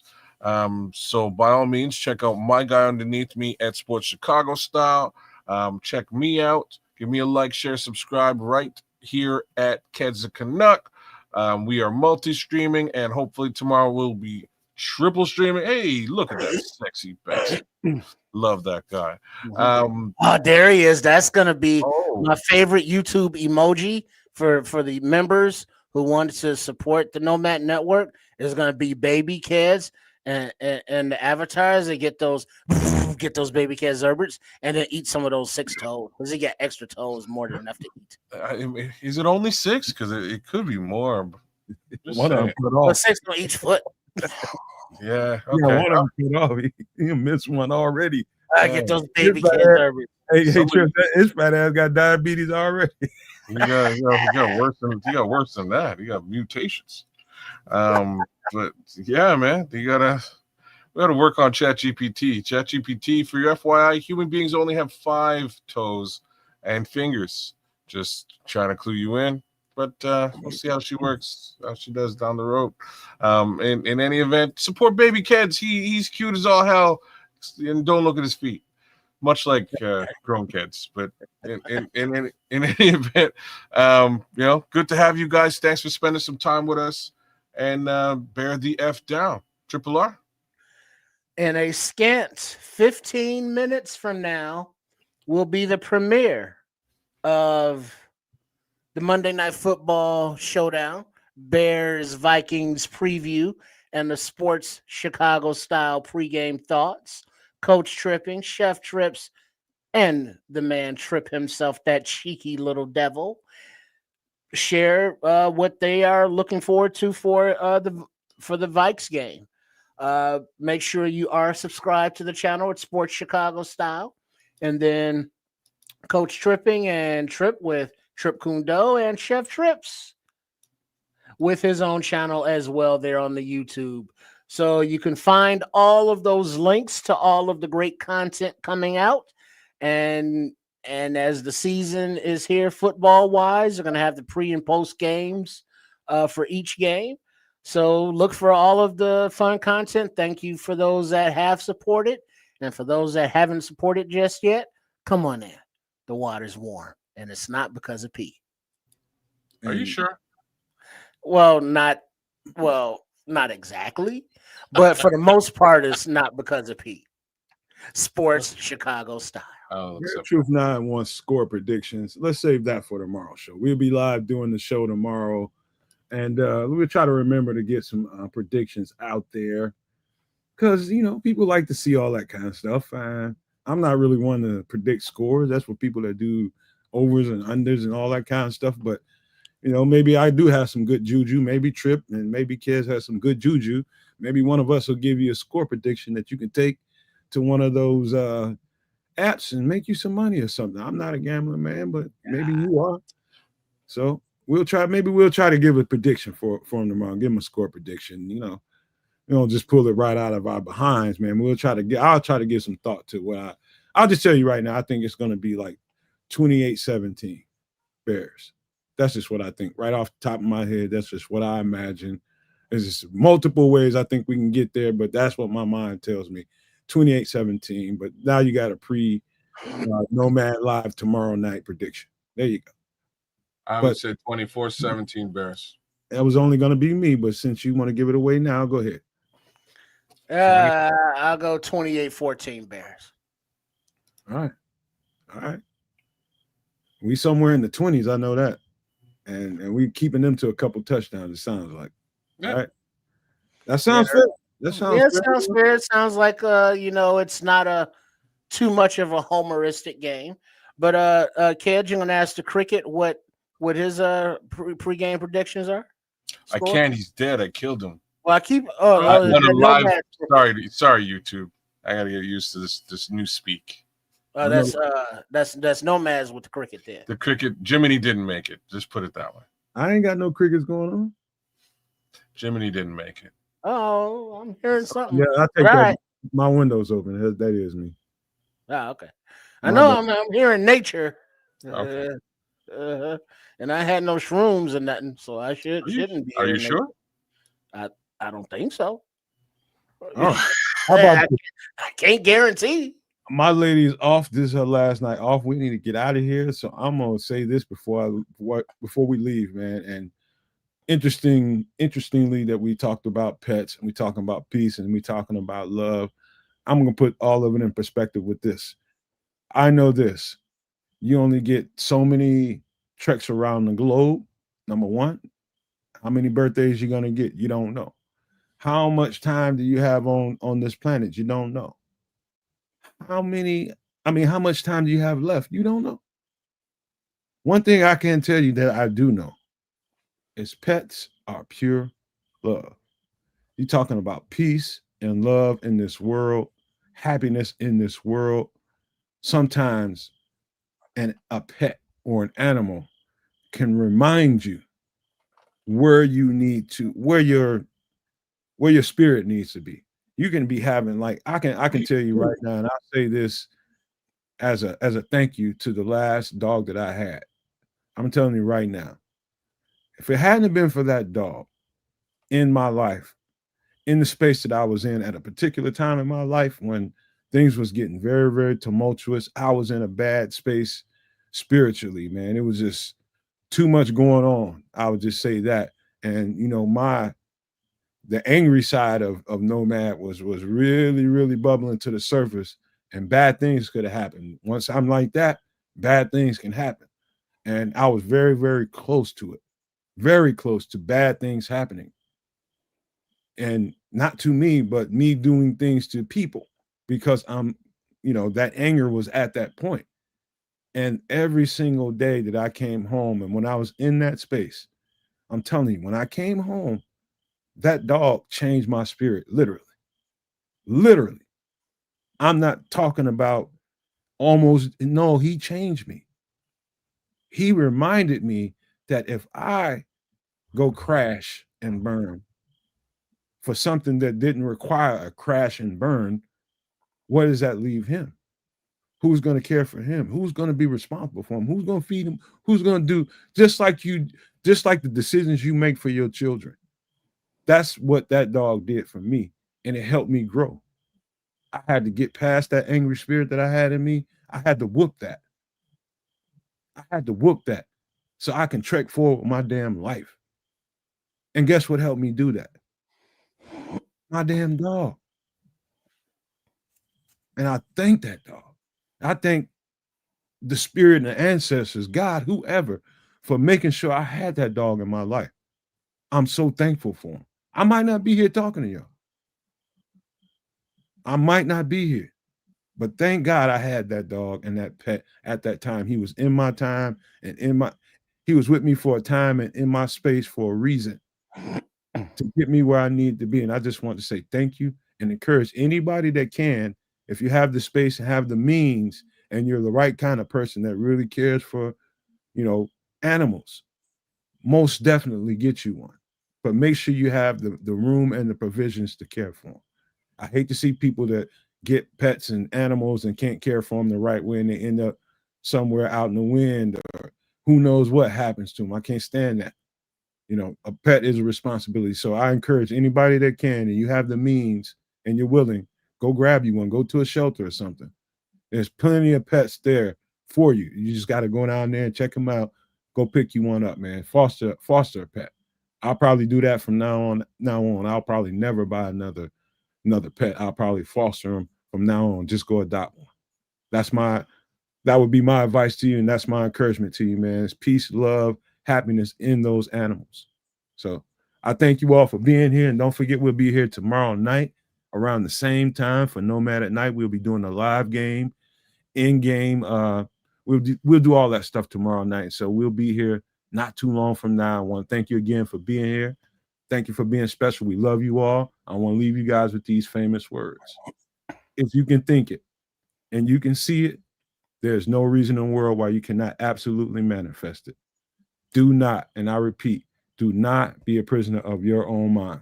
But with that being said, we are